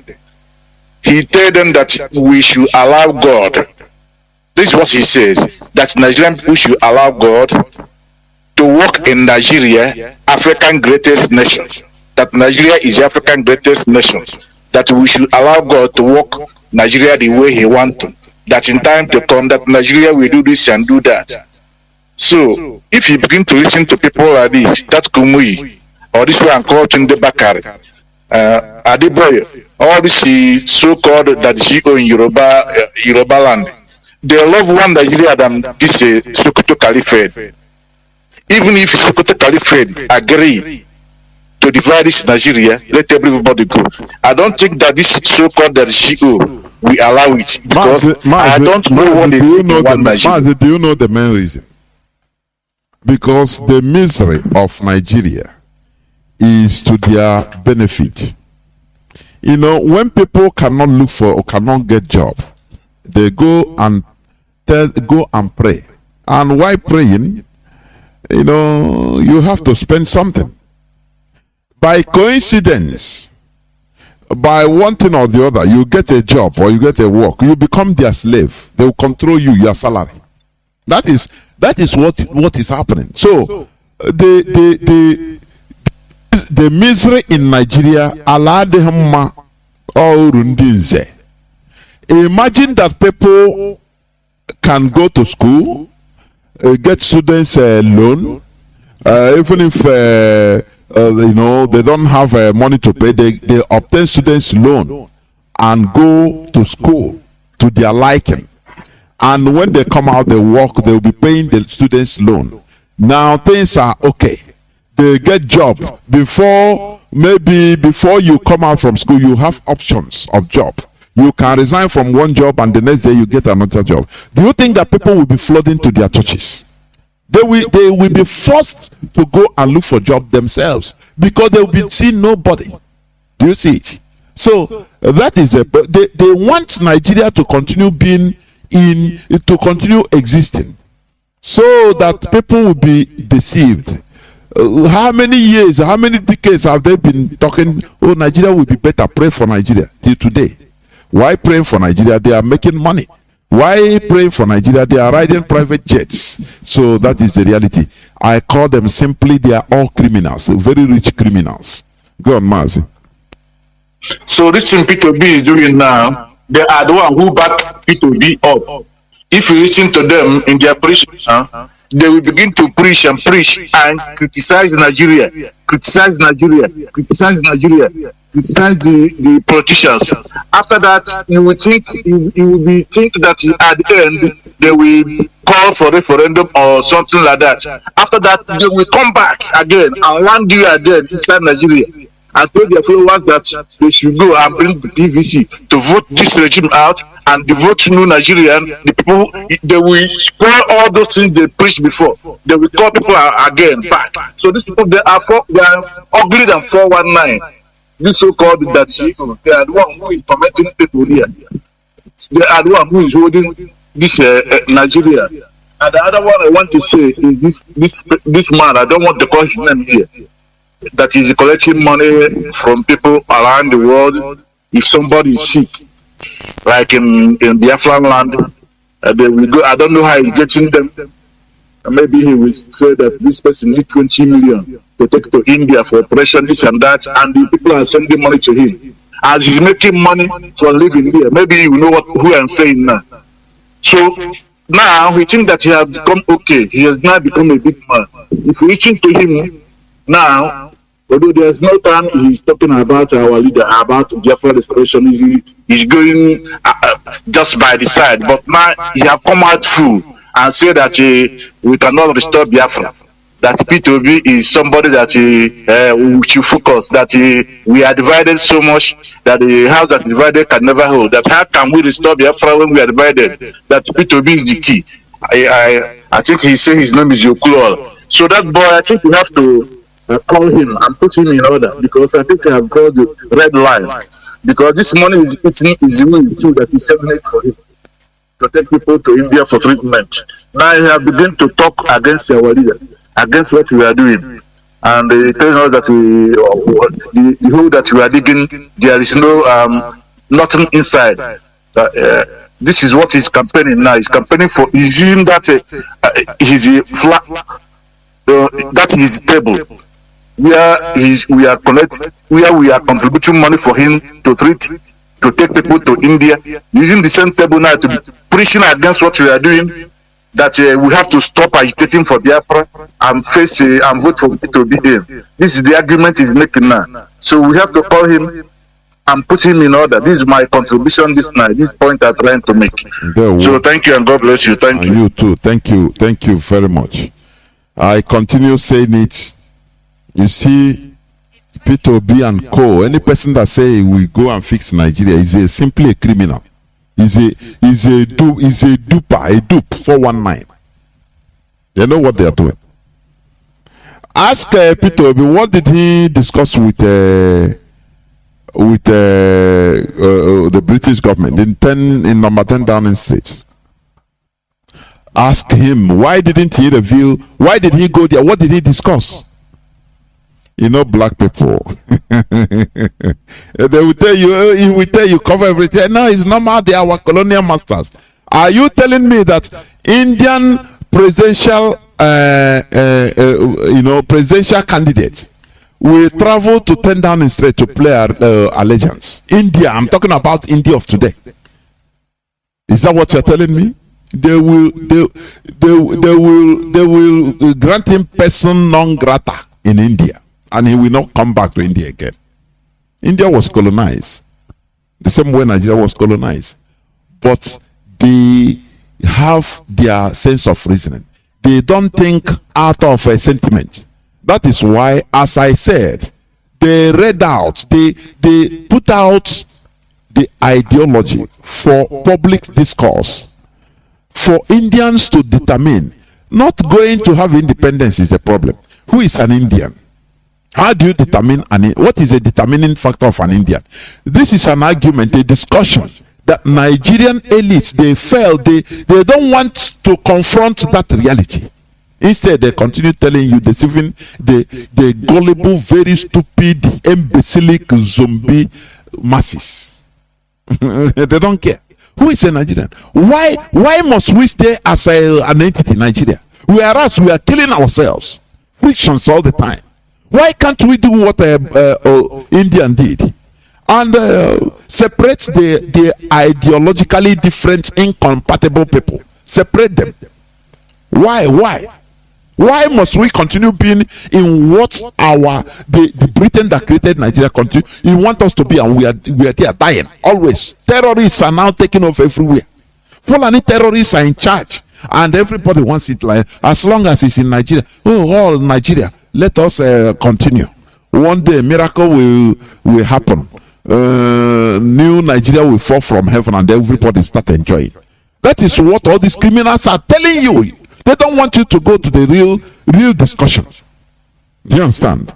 Discussion that will open your brain. That is what our leader tried at the early time of his broadcast. Started challenging people, say, come and prove to me, come and tell me, come and convince me for me to jettison my agitation for Biafra. For me to tell me, let us discuss on air, at least, why being part of Nigeria will be best for us. And nobody came up.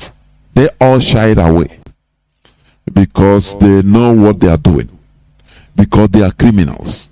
I'm telling you, I say any person that tells you that he will fix Nigeria, I will fix Nigeria under 1 year, under 5 years, is simply a criminal. Call him a criminal. Stop being sentimental. What we are doing, we have checked 360 degrees. There is no way we can be in Nigeria, remain in Nigeria and grow. Look at, as I said before, since 1950s, which Ahmad Bello said, no, they are not, the caliphate is not ready for independence. And Azikiwe say, okay, let's wait for them. We continue waiting for them till today. That is why the cutoff mark in our own land, in the land of Biafra, and in South in general, is more higher. In the North, many places, it is 2 points only. For being there, marking your presence is 2 points. Now you are qualified to be admitted into Unity School. Whereas in our land, you have to get 200. Is it not? We are still waiting for them till today, and that is why we are suffering. But when you tell people, they will not understand. They will start being emotional. Oh, nah, Peter. Oh, Peter. Tell me, ask Peter, how is he going to fix Nigeria?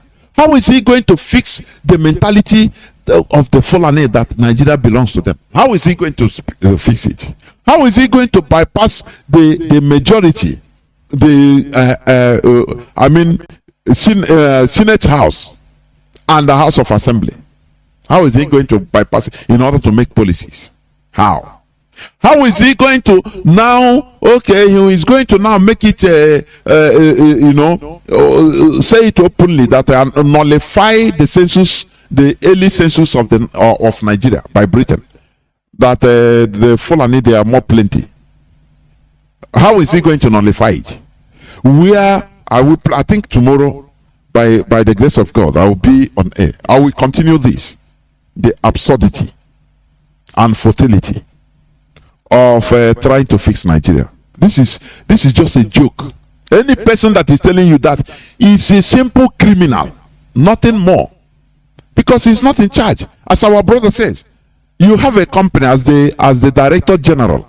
You cannot employ somebody to be a director general. It is impossible. You employ somebody to be a manager. It's only to manage for you. You pay him. That's it. Decisions come from the CEO, Chief Executive Officer, or the Director General. The decision for your company, that is from you. But the manager, you give him instruction. Look at how to do. Look at, and that's it. So that is it. The British, they can never employ people to be Director General of Nigeria. It is impossible. They direct you. You only their manager. There are some red lines you cannot cross. They will tell you, hey, they'll bring you back. But you are claiming it's your country. I say any person telling you he is going to fix Nigeria, he's a criminal. Oh, Onyoshi, it doesn't matter who he is. He's a criminal. He's a criminal, simple criminal, deceiving people because he knows the reality. Ask him in his private, Olga, this thing you are doing, how are you? Ask him all these pertinent questions, which I have said here, enumerated here. How are you going to fix this? How are you going to do this? How are you going? Not saying blanket, I'm going to fix Nigeria, and you see useless, hopeless Neanderthals clapping. They don't go to details because the devil is in the details. This is where I'm going to stop. And tomorrow, by God's grace, I'll continue. Thank you for listening. Biafra is our It's our nation, it's our identity, it's our ideology. Nothing more than that. We have no other ideology more than Biafra. Any person that is in this struggle for another purpose other than the restoration of Biafra, him or her and the generations, they will suffer it the same way Ifajuna's children are suffering.